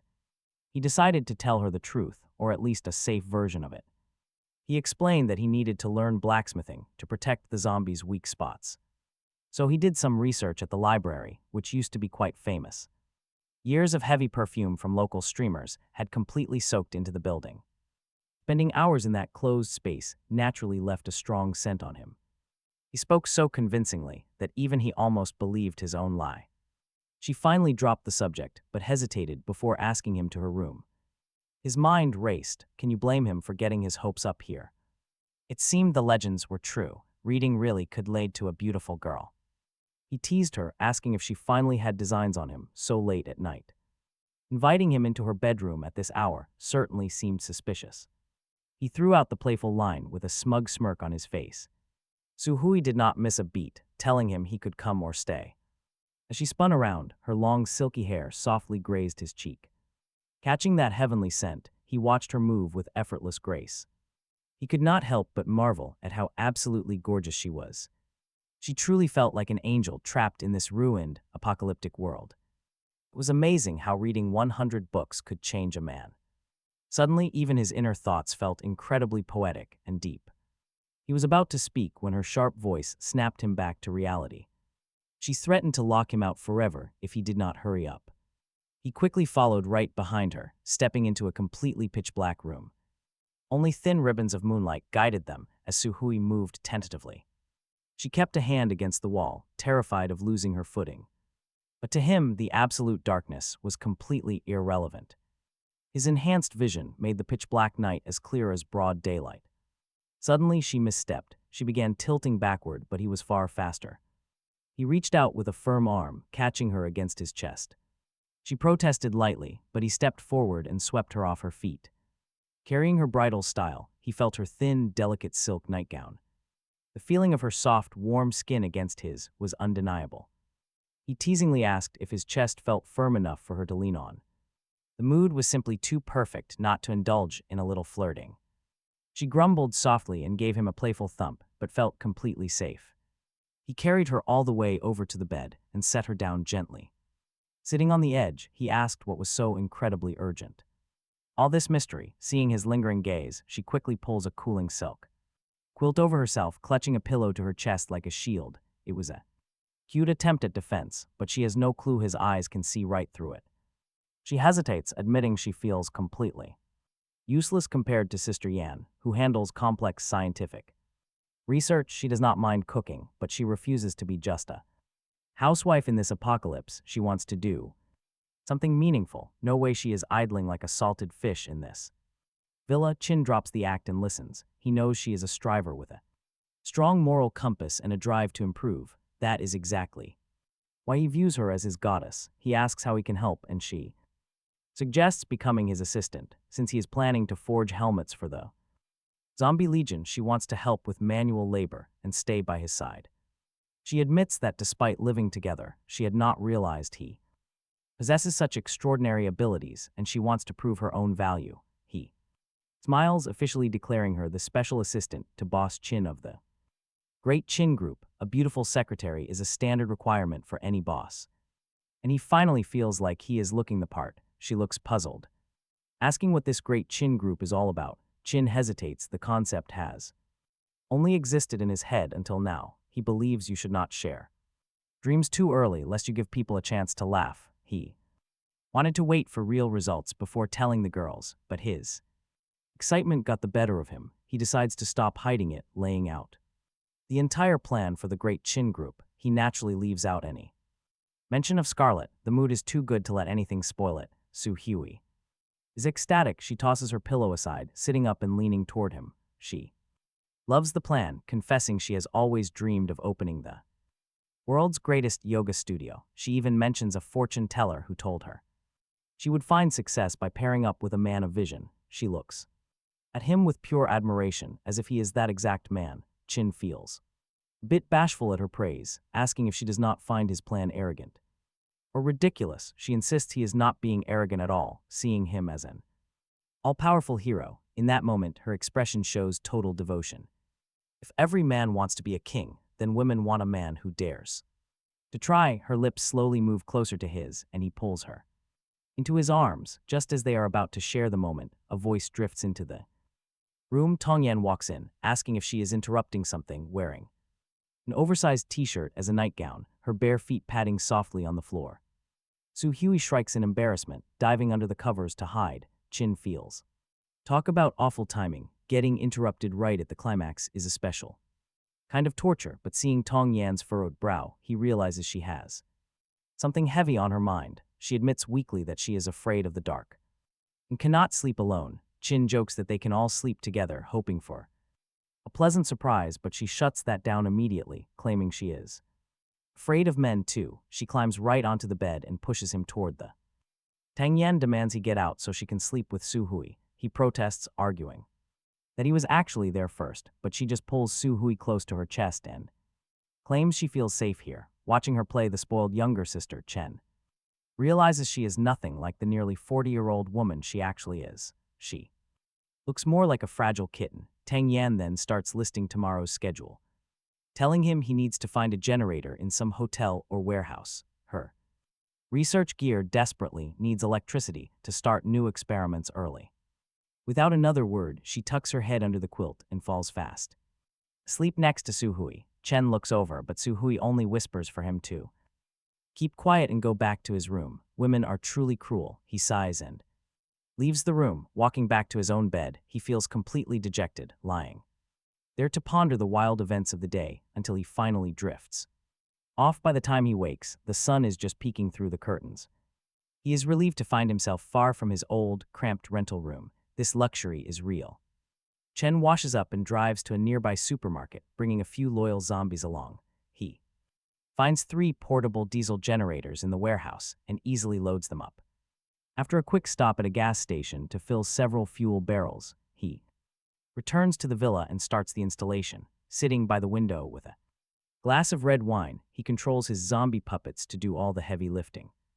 A brilliant plan begins to form. Once his specialist arrives and the power and network stabilize, he plans to strap cameras onto his zombies, which is honestly genius. Next, he Can monitor every single corner of his 30-kilometer territory right from his sofa, managing logistics and security without ever stepping outside. This is true, absolute strategic dominance. Everything is completely under his control. Suddenly, the lights flicker and stay bright. A cheer of joy erupts from the second floor, and Chen walks over to Su Hui's room, wine glass in hand, finding both gorgeous women stretching and waking up. He greets them, and they both playfully call him Boss Chen. He almost spits his wine right out. It feels like trying to tease an innocent schoolgirl, only to discover she is actually an expert driver who can handle anything. Chen had not wanted to tell Tang Yan about his plans yet, fearing her high intelligence and scientific mind would only lead her to mock his ambitions. He wanted to wait until his recruits were here to prove his worth, but he was dead wrong. Tang Yan steps out of the room, her gorgeous long legs catching the morning sun, and tells him she loves the plan, even volunteering to run his new research department. Su Hui follows right behind, heading straight to the kitchen to cook a nice breakfast for her boss. This level of support is totally overwhelming. Both gorgeous women believe in him entirely, making him feel like the ultimate main character. But right as they leave, a very different question enters his mind. Since they both accept him, there has to be some sort of hierarchy here. Who gets to be first and who is stuck at second? Tang Yan is older but remains a total child at heart, lost in her research. Su Hui is younger, but possesses far more wisdom and character. It is quite a headache, but one he is absolutely glad to have. He decides to see who performs better. He drains the rest of his wine and walks out of the room with a grin. A pleasant breakfast ends quickly in a light-hearted flurry of laughter. By the second day of this apocalypse, all three of them have not only accepted their new reality, but have already begun. She is ready to face the future, heading to the lab to continue extracting the secondary energy reagents. She leaves all the housework to him, calling him Boss Chen. Tong Yan then casually sets down her chopsticks with gentle grace. Still wearing her oversized t-shirt, she disappears into the laboratory. Su Hui stands up to clear the table, telling Chen Hao to go gather whatever supplies they might need while she handles the cleanup. He nods, heading into the lab first to grab 30 milliliters of the secondary energy reagent. He needs to be ready in case they encounter any suitable zombies or mutated beasts to recruit into his great Chen squad. Once outside, he gathers the local zombies in the complex, lining them up by height. After a quick count, he finds 36 zombies, standing over 1.9 meters tall, with a dozen exceeding 2 meters. They are built like professional basketball players, likely having come to the city for a tournament only to end up as part of the undead. Since the power and network systems are not fully restored, the heavy machinery at the local smelters will not work, meaning he will have to forge helmets and weapons by hand. It is slow going, so he decides to focus all resources on equipping these 36 elites. First, calling them the Tiangang Death Squad, Su Hui suddenly calls out to him to head out. As she emerges from the villa looking sharp and athletic in her workout gear and baseball cap, cradling Little Black in her arms, she catches him staring and gives him a triumphant smile before sliding right into the driver's seat of the Hummer. She rolls down the window, laughing at his dazed expression, and tells him to jump in so she can take him for a spin. He hops in, eager to see her skills behind the wheel as they lead the Tiangang Death Squad toward the smelting plant. The facility is massive, packed with heavy equipment and scattered with tracks suggesting that zombies or beasts have been through here recently. After a quick scout, they discover a manual forging workshop tucked away in a quiet corner. It had been preserved as an exhibit because it was not profitable for mass production, but in this world it is exactly what Chen Hao needs. Time to get to work. At his command, the 36 zombies divide into teams of 4 and begin working with rhythmic precision. Soon, the air is filled with the heavy metallic clanging of hammers and the roar of the furnaces. Su Hui, who usually prefers sports over industrial environments, finds herself surprisingly excited by the scene. There is something about primitive cold steel that stirs the blood. She moves around like a curious child, holding Little Black as she observes the molten steel in the helmet molds. Eventually, she cannot resist trying it herself. She tells Little Black she's going to forge a cool little helmet just for him, and the cat lets out a soft meow in response. Watching them play while his loyal guard works, Chen Hao feels a deep sense of satisfaction. While others are fleeing in terror, he thrives. What a flex. With his zombies' tireless support, the first 9 helmets and daggers are finished. Su Hui even manages to produce a slightly clumsy tiny helmet of her own. She looks at the cat with a eternal glow, calling him over so mommy can put it on him. Little Black looks a bit ridiculous with only his eyes and mouth visible through the steel, but Su Hui is delighted, hoisting him up for him to see. He gives her a thumbs up, praising her secretary skills and noting how delicate the work is. The little beast huffs in proud agreement. Suddenly, a piercing bellow echoes through the workshop, completely shattering the warm moment. He turns to see a wild elephant 4 meters tall and 7 meters long, glaring with murderous intent. Its tusks shimmer with a deadly black sheen. The beast is absolutely massive. The floor shakes with every single step, and honestly, this is the perfect test run. He orders his Tiangang death squad. With a mental command, the 9 fully equipped elite zombies surround the beast with daggers drawn. Little Black transforms instantly from a cute pet into a cold-blooded hunter, leaping straight from Su Wei's arms, arching his tail at the intruder. Su Wei panics, rushing to his side and begging him not to let Little Black fight. She does not want her beloved pet hurt by such a savage beast. He smiles, telling her the child is grown up and it is time to let him fight. She does not realize that beneath that fluffy fur, Little Black hides a heart of pure malice. The cat strikes first, leaping onto the elephant's trunk and clawing 3 deep gashes into its forehead. Su Wei freezes in shock for a second before loudly cheering for him. The elephant roars, swinging its massive trunk to swat the cat away, but Little Black is far too fast. He easily dances around the attacks, circling behind to claw the beast's tail. Enraged and utterly distracted by the cat, the elephant tries to stomp his tiny harasser. This is the exact opening he needs. The 9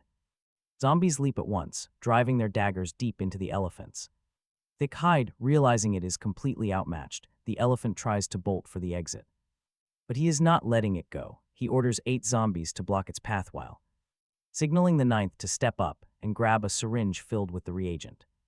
Driven by a desperate urge to survive, the elephant charges the door with everything it has, tossing several zombies aside. Su Wei cries out that it is escaping, but he tells her not to worry. The zombie with the syringe sprints behind the beast and drives the needle deep into a fresh dagger wound. The piercing screams of the elephant instantly soften into a gentle rumble. It turns around, walks up to him, and kneels on its front legs, extending its trunk like a ramp for him to climb. He looks at a speechless Su Wei and gives her a gallant bow, saying they will not be needing the Hummer anymore, inviting her to board their massive new ride instead. She hesitates, but eventually lets him help her onto the elephant's trunk. She is still trembling, her brow furrowed with fear, but the beast remains as docile as a kitten under her weight. She starts petting the elephant, marveling at how gentle it is. She calls Little Black over to join, and the cat hops right onto her lap with a soft meow. While she enjoys the ride, he stays focused.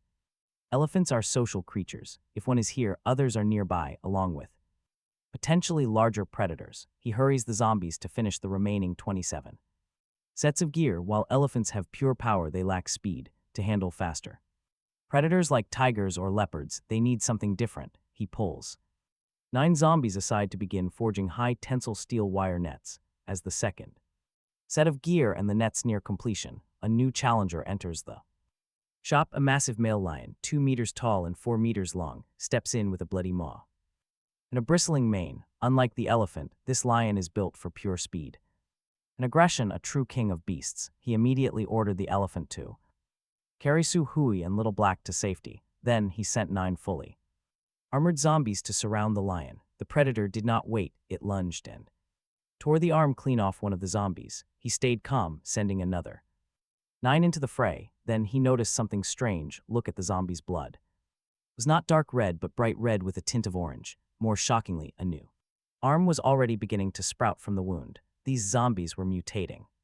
Again, Su Hui's voice pulled him back to the fight. The lion was wreaking havoc, injuring several of his men. He decided right then that this beast would be his personal mount. Since the standard zombies could not land a clean hit, he deployed the 9 zombies with the steel net. The lion lunged at the incoming net, its massive paws striking like heavy sledgehammers and knocking several zombies back. But even with severed limbs, his guards kept fighting, their wounds knitted together under their helmets. Eventually, the lion began to tire under the relentless cycle of attacks. When it was cornered and Gasping for breath, he gave the final order. A zombie lunged forward and drove a syringe directly into the lion's eye. The beast roared one last time, clawing at the net, but the reagent took hold instantly. It curled up in the corner and began licking its paws just like Little Black. He approached the lion, leaped onto its back, and gave its sides a gentle kick. It rose and began to carry him through the workshop. There is a specific kind of thrill in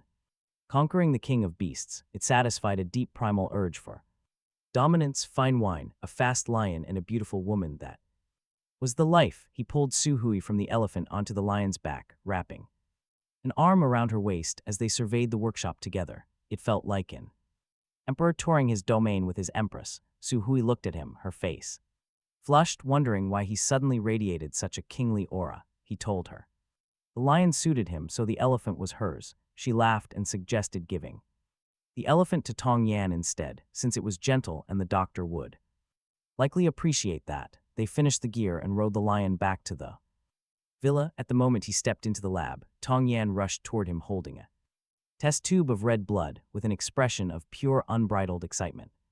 She told him she had found something absolutely miraculous. He asked her what she had discovered, and she looked at him like he was the most important thing in the universe. Tong Yan held up a test tube of blood she had drawn from the school bell, her eyes shining with a scientist's hunger. She told them the blood contained a peculiar energy substance that had triggered some hidden trait in the bell, awakening a unique ability. Her hypothesis was that the same substance could turn ordinary humans into something more, into those meta-humans Scarlet had spoken of. He asked her if the mutation had been spontaneous or triggered by an external stimulus. She said external. He pressed her on who had caused it, and she fixed him with a look that was almost predatory. She suspected he was the source of everything, completely catching him off guard. She nodded slowly, saying she believed he possessed some ability to awaken the latent powers in others. He confessed then about the zombies were regenerating limbs during the lion fight, something early variants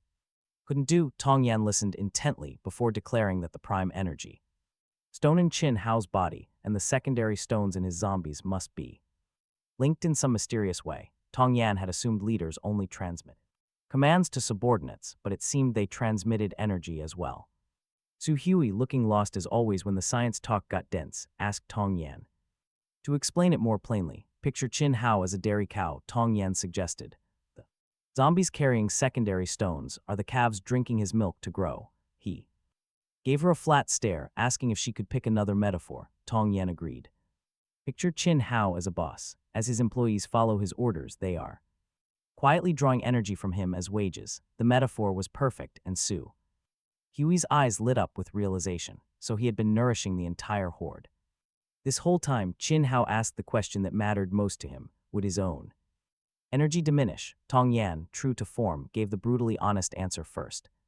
By the law of conservation, yes, his energy would decrease. He started to say he should abandon the zombie army entirely, but she cut him off. She told him the loss was less than a drop in the ocean. A year of zombies feeding on him would consume less than he lost just by breathing. His blood had a devouring quality so powerful it could absorb energy from anything he touched, including thin air. Talk about overpowered. He's basically a super cow feeding nations on what he produced. He cleared his throat, suddenly puffing his chest out and quoting some old poetry about sheltering all the cold and weary scholars of the world. Tong Yan, ignoring his performance entirely, drove 2 more syringes into his arm and drained another generous tube while he yelped in protest. He begged her to find another way to research him, but she just announced that figuring out his secrets would be her life's mission from this day forward. Su Hui, who had been quietly watching, suddenly perked up with a question. If the secondary energy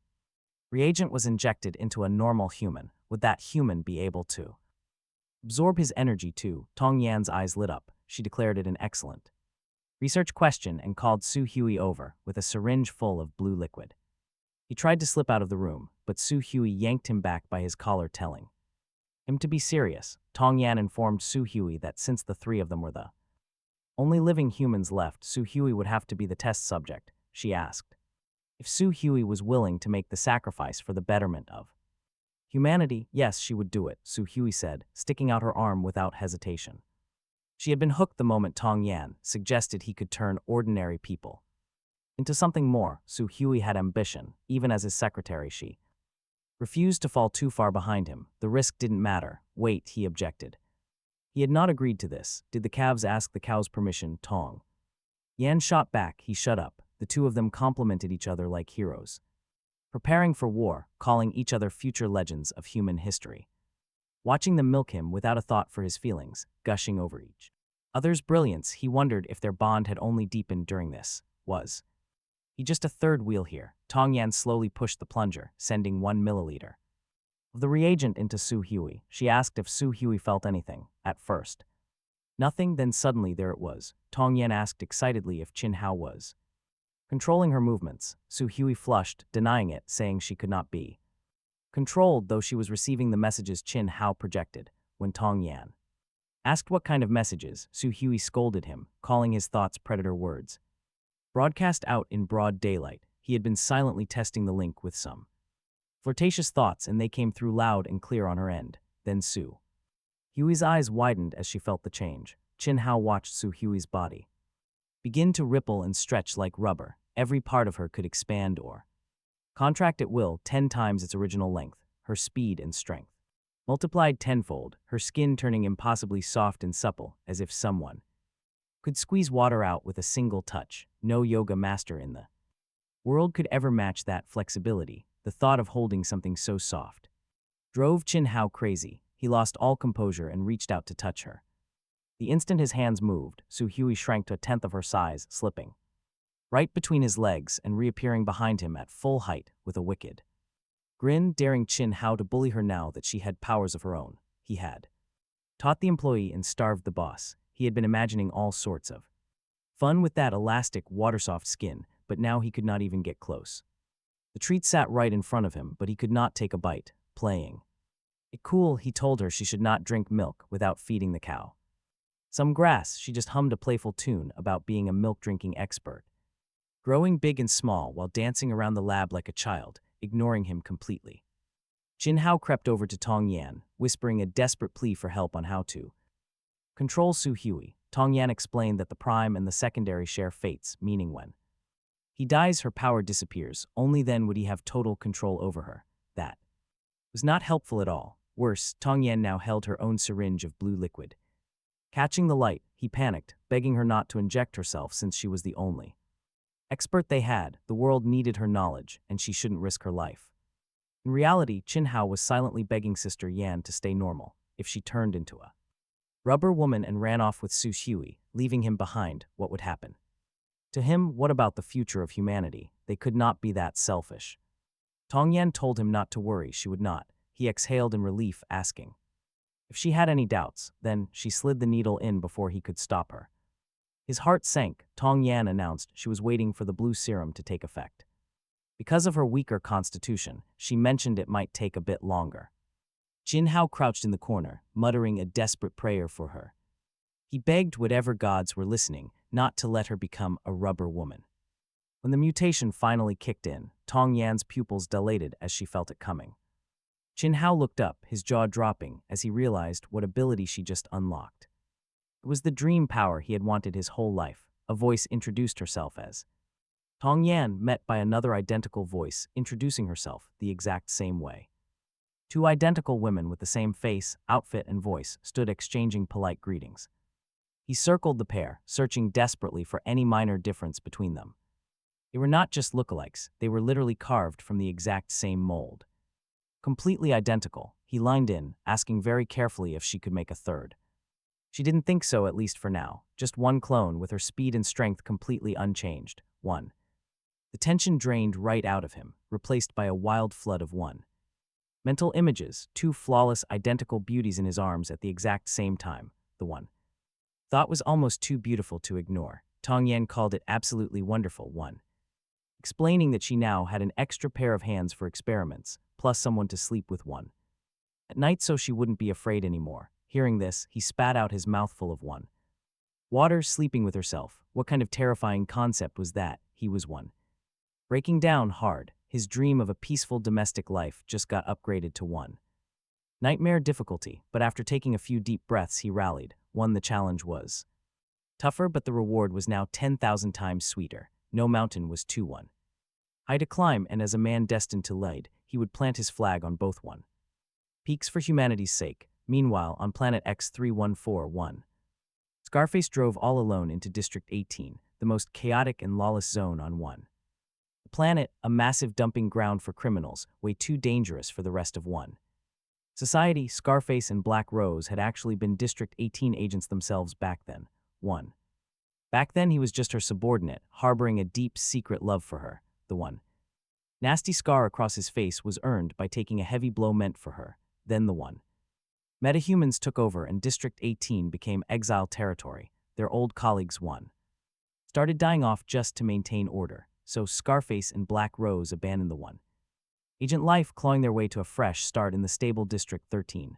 But Scarface always felt she looked down on him, and over time, his love completely turned into bitter hatred. Now he wanted her dead before she could hunt him down. He was right back in District 18 to recruit help. By local law, the residents couldn't leave without paying a massive fee. Scarface had brought half of his entire life savings. He needed capable hands, starting with a dive into the underground zone 1. District 18's lawless playground of absolute hell. Even the local agents avoided this place. The most chaotic spot down here was a certain no-name boxing hall where supplies, women, and cash were piled high for anyone who could survive a brutal fight. They called it No Name because everyone who walked inside started as a complete nobody. 1. The rules were simple: no weapons allowed, or your entire family would be brutally executed. Rumors said the mysterious owner came from a highly powerful, dangerous metahuman syndicate over in District 1. Scarface scanned the wild crowd for his target but couldn't spot him anywhere. He was about to walk out when 3 women with bright green hair blocked his path. They wore revealing clothes, heavy tattoos, and nose rings. 1.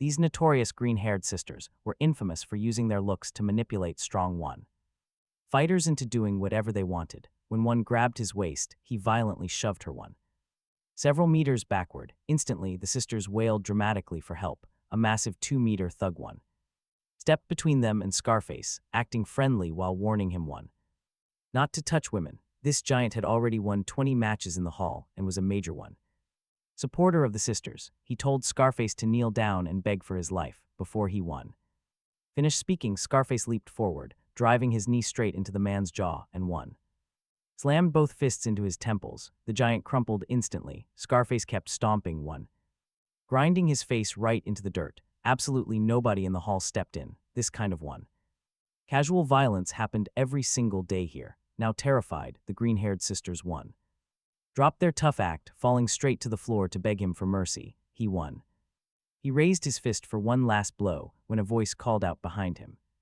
Long time no see. Still incredibly bad-tempered, he turned around to look. A smiling, harmless-looking man about 5.5 feet tall stood there. But in this jungle, the brightest flowers hold the deadliest poison. This was Blood Diamond, boasting an incredible 50-fight win streak in the arena. Known for being deceptively quick, he was Scarface's former colleague.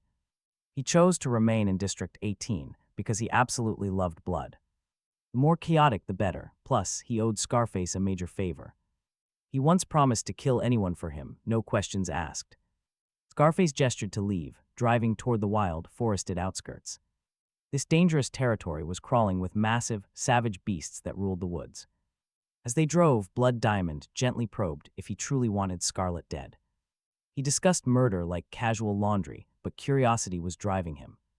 Their relationship was never going to last anyway, but why now? Scarface revealed the truth. Black Rose's blood had recently mutated. It was brighter, clearer. She had mutated into a metahuman. Somehow she did it on her own, making Blood Diamond freeze. A rare ripple of shock flashed right across his face. Normal humans had dark red blood under 1,000 degrees.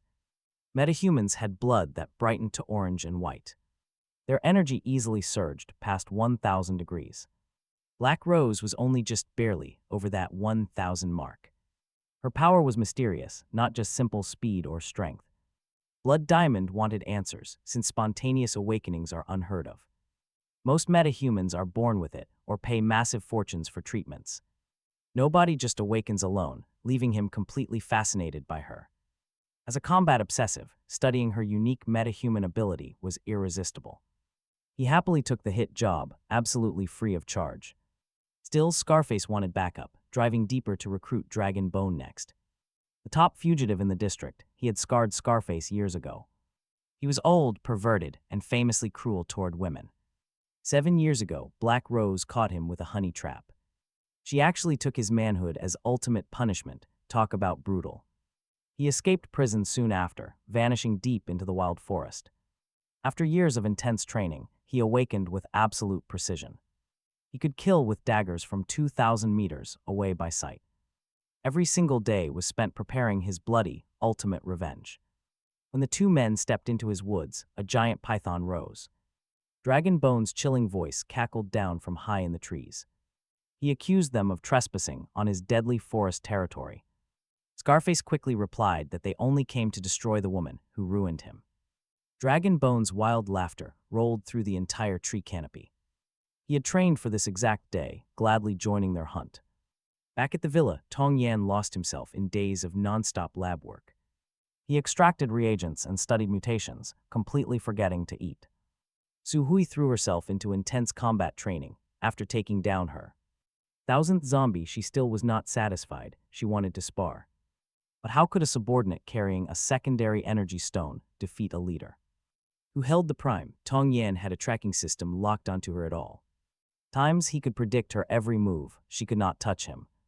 Tong Yan was smug, expecting her defeat would win her over for good.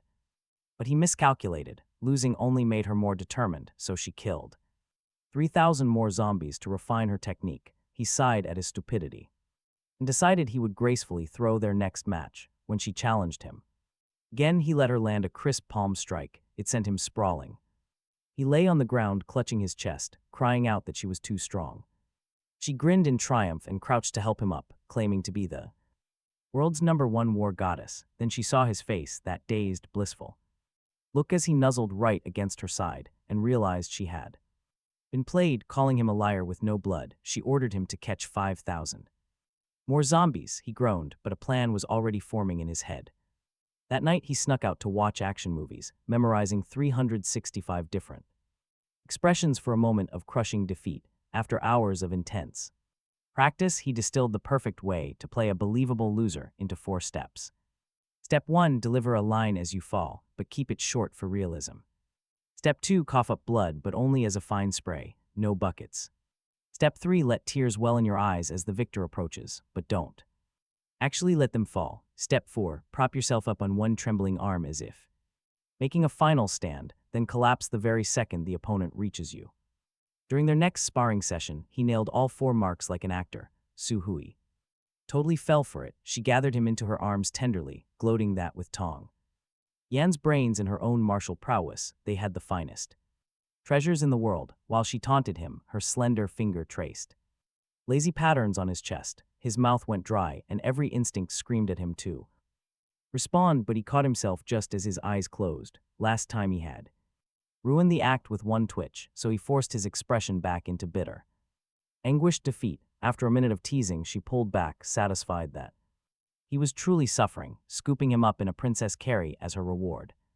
As she lifted him, his arm grazed her chest, unbelievable softness.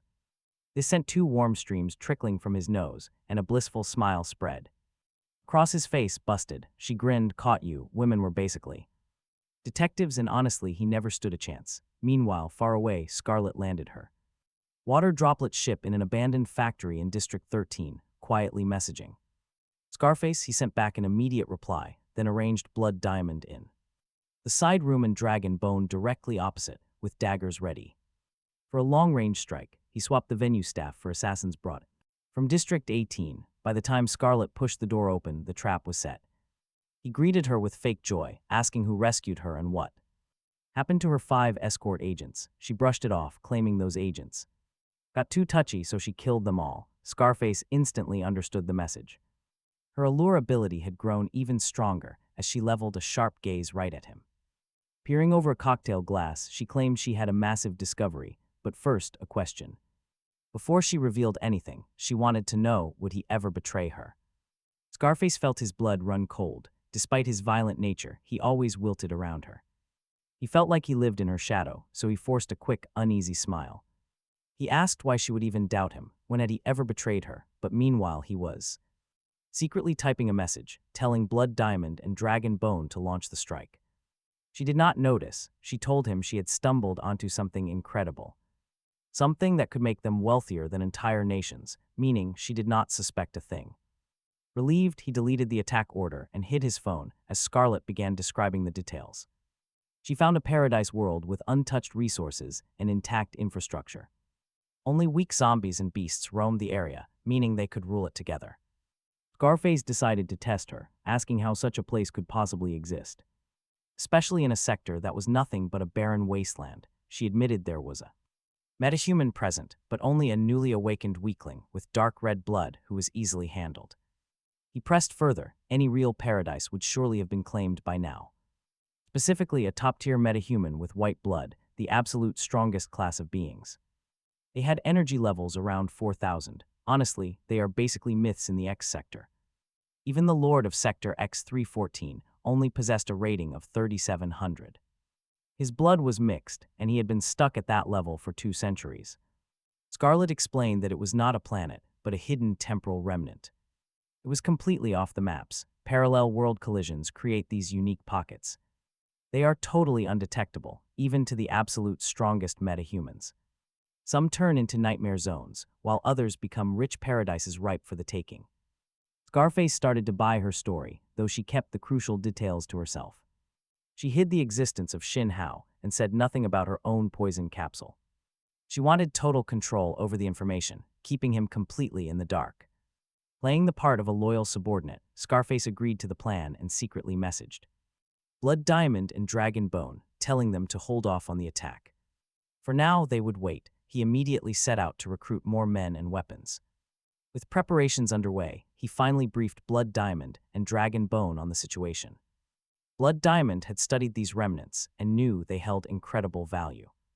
They were sealed pockets of space, likely holding ancient, forgotten technology. Dragon Bone was intrigued, hoping to find a cure for his maimed body. Though tempted, his true obsession was crushing Black Rose with his own 2 hands. He made it absolutely clear that he would slaughter anyone who stood in his way. He would end anyone who crossed him. They had a deal. Dragon Bone got a black market mask to change his face, while Scarface followed Scarlet's orders and headed straight to the District 13 talent market. He needed engineers. In these harsh times, intellectuals were the lowest class. Might made right and only the strong survived, fighters and beauties. Fetched high prices, while weak, starving intellectuals sold for nothing. They could not even lift a crate. Scarface easily bought 15 of them dirt cheap. They were absolute wrecks, practically starving on tiny rations.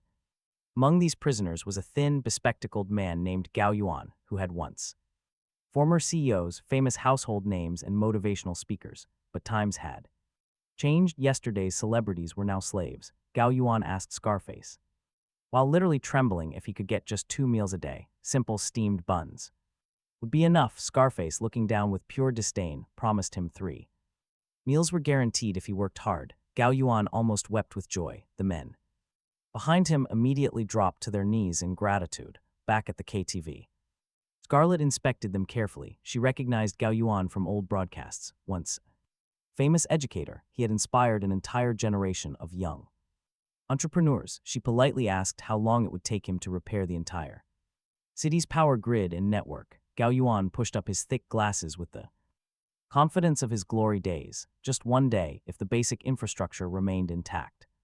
Scarlet was genuinely impressed. She tested him with a few more questions, all of which he answered effortlessly. Right then, she decided these men would serve her, not Qin Hao. She felt totally sure she could crush Qin Hao, based on her initial read on him. He did not even know what a metahuman was, nor did he grasp the concept of temporal remnants, just a regular human who had stumbled into a rare find, easy target. She told Scarface to get 7 or 8 more guys and a heavier load of weapons. Scarface hid his excitement. He had been about to ask for that exact thing. He selected his most loyal men, arming them completely.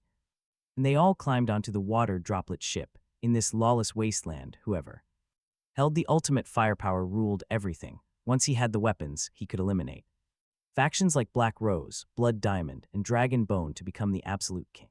himself, so they flew off toward the temporal remnant, each and every one of them, harboring a secret agenda, absolutely convinced they were the ultimate predator, not the prey. Meanwhile, Qin Hao's zombie army had grown to 300 elites, all of their blood had turned fully orange, their bodies were completely bullet-resistant.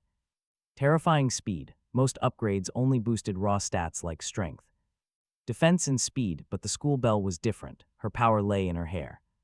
Under his command, it could extend 300 meters, wire-thin and razor-sharp, capable of impaling a target instantly or weaving into a net dense enough to trap any beast.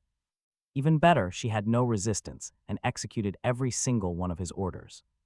Without question, of course, with Su Zhu watching, he had to keep his fantasies firmly bottled up. Su Zhu and Tong Yan's blood had evolved even faster, both of them were starting to show traces of white. Su Zhu's speed, raw strength, and elasticity had completely doubled. Tong Yan could now produce 3 active copies of herself. When she grew tired of testing her powers, the 4 of them played mahjong together without ever inviting him, even when they were one player. One sunny morning over breakfast, he made a suggestion. His 300 warriors had no uniforms and were filthy. He wanted to take them to bathe, then visit a nearby clothing factory for matching outfits. The 2 of them could stay home. Su Zhu raised an eyebrow, asking who exactly was bathing whom. And who exactly was he trying to dress? He stammered, trying to sell the idea of a cool military look. She accused him of just wanting to bathe. The school bell, she announced she would come along to supervise. Defeated, he drove the army to a clothing factory while she whistled in the front seat. Su Zhu asks him what uniform suits their zombie army best. He suggests traditional Mao suits, austere, sharp, and highly intimidating, for the women too. She approves with a knowing smile. He gathers 300 suits and matching sunglasses. They bring everything to a beach where he relaxes in a chair, directing zombies to wash themselves in the surf while admiring Su Zhu in her simple white tee and jeans. He teases that if he knew, he would have brought her bikini, but she replies, who says she is not already wearing one? She strips to reveal a black bikini against snow-white skin. It is absolutely devastating. She parades in front of him with deliberate slowness, teasing him mercilessly, then drags a finger along his thigh. He springs up, pulling her into a kiss. She does not resist, answering him passionately. Talk about knowing how to play him. She lets him drift just close enough to feel the string before pulling back. Keep it too tight and he gets bored, too loose and he wanders off. After a minute, she pushes him back with a playful finger to his chest. Just this much for today. He needs to earn more rewards later, she warns. Leaving him suffering, he eventually gets back to commanding his elite undead forces. The zombies are now neatly washing each other in a remarkably organized formation. Down the beach, Tang Yan stands in the surf, water dripping down her hair. She is incredibly shy, slender, and quietly beautiful. Her dark, wet hair lifts gently. In the sea breeze, Su Zhu playfully asks if Tang Yan is prettier than her. He clears his throat loudly, yelling at the zombies to get dressed already. Dressed in matching mouse suits and dark sunglasses, standing in perfect formation. Nobody would ever guess they are dead. They look like elite special forces. Once stationed around the Tianlong Lake Villa, the entire abandoned complex is transformed. It becomes the heavily guarded headquarters of a powerful, mysterious new organization. That evening, he lies in his room, drafting expansion plans for the group. Suddenly, the signal beacon Scarlet gave him begins to blink a bright red. She is here, assuming her droplet ship will land near the tracking beacon. He grabs it and heads straight to the library to meet her. Even though he intimidated her before, he still does not want her knowing his actual location. To prevent any misunderstandings, he brings Tang Yan along, and a zombie decoy that looks remarkably similar to him as backup. He wants to test whether Scarlet is actually delivering his requested recruits, or if she is setting up a deadly ambush. He must be careful. She is seasoned, incredibly ruthless, and clearly ambitious about taking over this world. The best way to handle her is to test her intentions directly. Meanwhile, Tang Yan will act as the perfect backup if things turn violent. Plus, spending a quiet night in a library with a beautiful girl is not a bad deal. They sit in the soft, glowing moonlight. She quietly reads while he watches. The Mao uniform makes her look stunning. He gently traces her cheek, brushing his thumb across her parted lips. They feel incredibly soft and sweet, bringing an entirely new sensation. As he holds her sleeping form close, his breathing grows thick, his hand hovers Completely frozen in hesitation, she is fast asleep and cannot fight him. But she also cannot say yes. He is torn between desire and honor. The master's hand was forced when an engine roared outside. The droplet ship had arrived. He tucked the school bell into the shadows. He watched quietly as the hatch opened, and Scarlet finally stepped out. Behind her was Scarface, followed by a tight column of armed thugs. She turned to him with quiet authority, warning him to follow orders. He nodded, and she left the gunmen aboard while bringing the recruits. Welcoming him out, her voice sounded incredibly syrupy and sweet. It was a total contrast to the cold tone she used earlier. Scarface absolutely hated the word master. For years, he dreamed of bringing her to her knees and hearing her call him that instead. Seeing her grovel before someone else snapped something inside his mind. He lunged forward, but Blood Diamond caught his arm, warning him. Nearby, Gao Yuan was looking around the intact area with wonder. For a brief moment, it felt like his old glory days again. Scarlet was trying to lure him out, but she had no idea. The man stepping out of the library was nothing but a decoy. He had hidden a small transmitter inside to speak through him. From the dark shadows, the master scanned the group with X-ray vision. Most had normal blood, but Scarlet's was edging toward metahuman levels. One masked recruit had pure red blood, indicating a real power. Another masked fighter was the same. They had come to murder him. Scarlet wanted him dead so she could seize the entire world. The engineers were just for her own future projects. Game over. But why were those two masking their faces to double-cross her? Why not sit back and watch the drama unfold? This is about to get good. Kneel, the master commanded, his voice booming through the decoy. Scarlet tried to laugh it off, but he repeated it.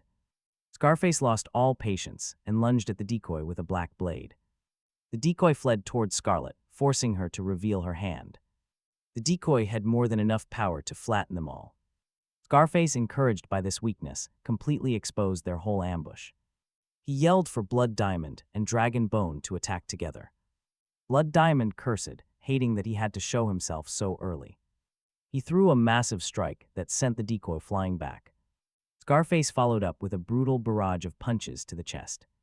Dragon Bone leaped from behind, driving a silver needle through its heart.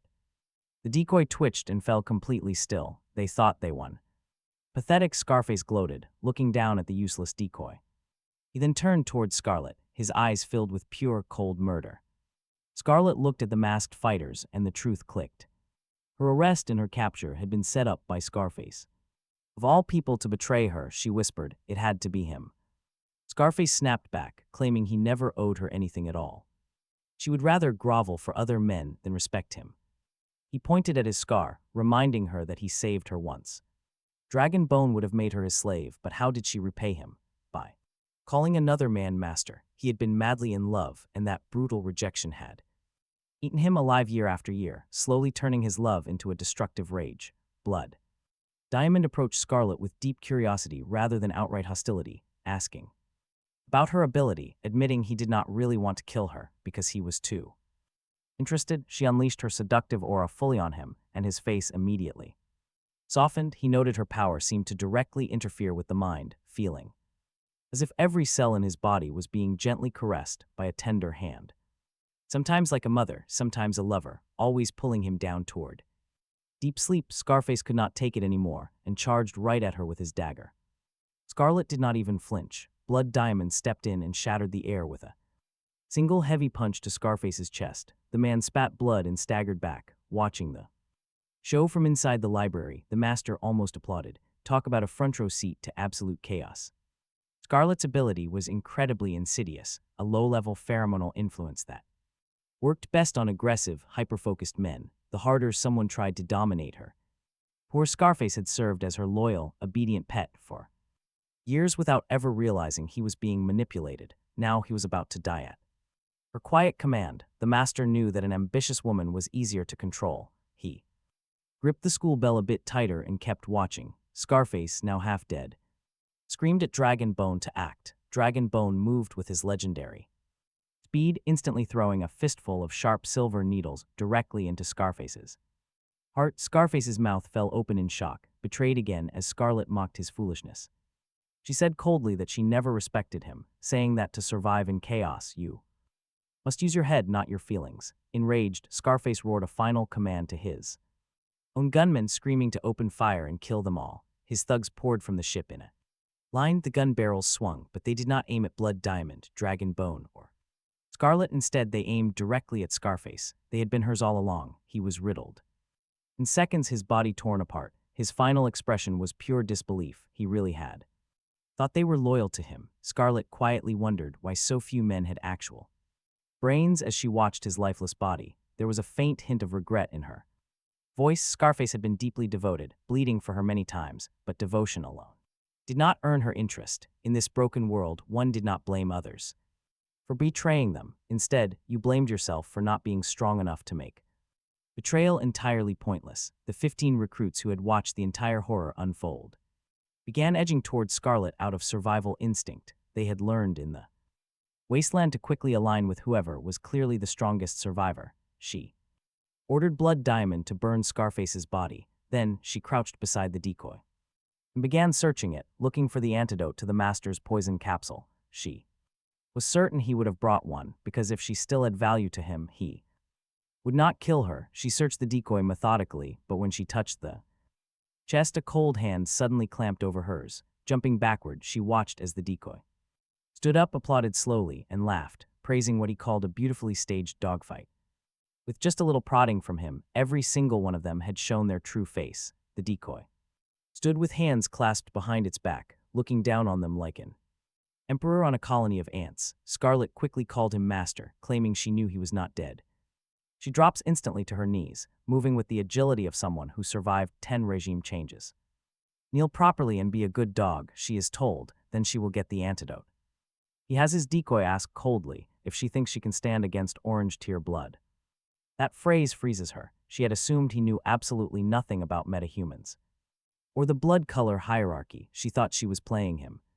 Now she realizes he was playing her the entire time. Still, she will not yield easily. She signals her masked bodyguards, and the dual forces of Blood Diamond and Dragon Bone explode. They charge. The gunmen open fire at the exact same instant. But the decoy moves in a blur. 2 punches shatter the meridians of the elite guards. Next, the decoy plucks 8 bullets clean out of midair. Flicking them like mere coins, every single gunman drops instantly with a fatal hit. A clean hole right between their eyes. The entire sequence takes less than a single second. Ga Yuan and the recruits hit the ground, pressing their foreheads into the dirt. They are too terrified to even look up at this man, who fights like a god. Scarlet finally understands. Catching bullets requires energy of at least 2,500. She glances up at the moon, then back at the decoy and steps forward. Sincere and stripped of all act, she calls him the strangest master ever. He is incredibly strong, yes, but he also possesses the eyes of a true god. He sees through everything. She admits her past submission was just theater. But tonight, under the moon, she swears she belongs only to him, stopping a meter away. Dropping all artifice, she reveals she is from the White Moon tribe. To them, virginity is sacred, and she offers him her most precious gift tonight. But the main character has his decoy cut her off with a cold laugh. She has not earned the right to be his woman, though a slave is acceptable. Can we just talk about how hilariously different his internal thoughts actually are? He wants to reserve it for Sister Hui or Sister Yan, no line skipping allowed.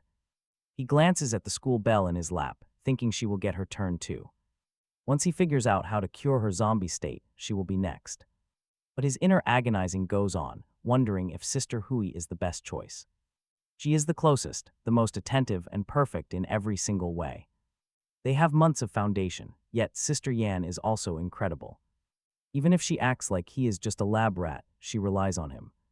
She is not getting any younger, and maybe she deserves a better life. Such is the heavy burden of being an emperor. Meanwhile, Scarlet misinterprets his refusal. Believing her past behavior brought shame, she prostrates herself in absolute submission. She vows to keep proving her worth until he finally accepts her. He pulls out a red pill and tosses the antidote over to her. She stares at it with the trembling reverence a mortal shows a god. Whether it is a real cure or a fresh poison, she swallows it. Ordering her to clean up the corpses, he has the decoy walk away. He watches her from cover, wanting to test her loyalty one final time. If she flees in the ship, she is untrustworthy and he will shoot her. But if she stays and obeys, she is truly tamed. She stands up. Shedding her seductive act, she rises with a completely new resolve. Knowing this is a test, she accepts the weight of the pill she took. It might be another poison entirely, but he really needed her useful. He needed a ferryman. She suspected his actual energy level might be over 3,000. She suspected this. Entire remnant was just his private playground, so she decided he would be her. God, hoping that staying close might lead to her becoming his woman one day, Gao Yuan crept up to her, whispering to ask who that terrifying man was. She corrected him sternly, "Do not call me boss anymore. He is our boss, if you want to." Live recognize only him. She then ordered him to gather the bodies and burn them. Gao Yuan adjusted his glasses and bowed. Watching from the library, he was totally satisfied. They would surely serve.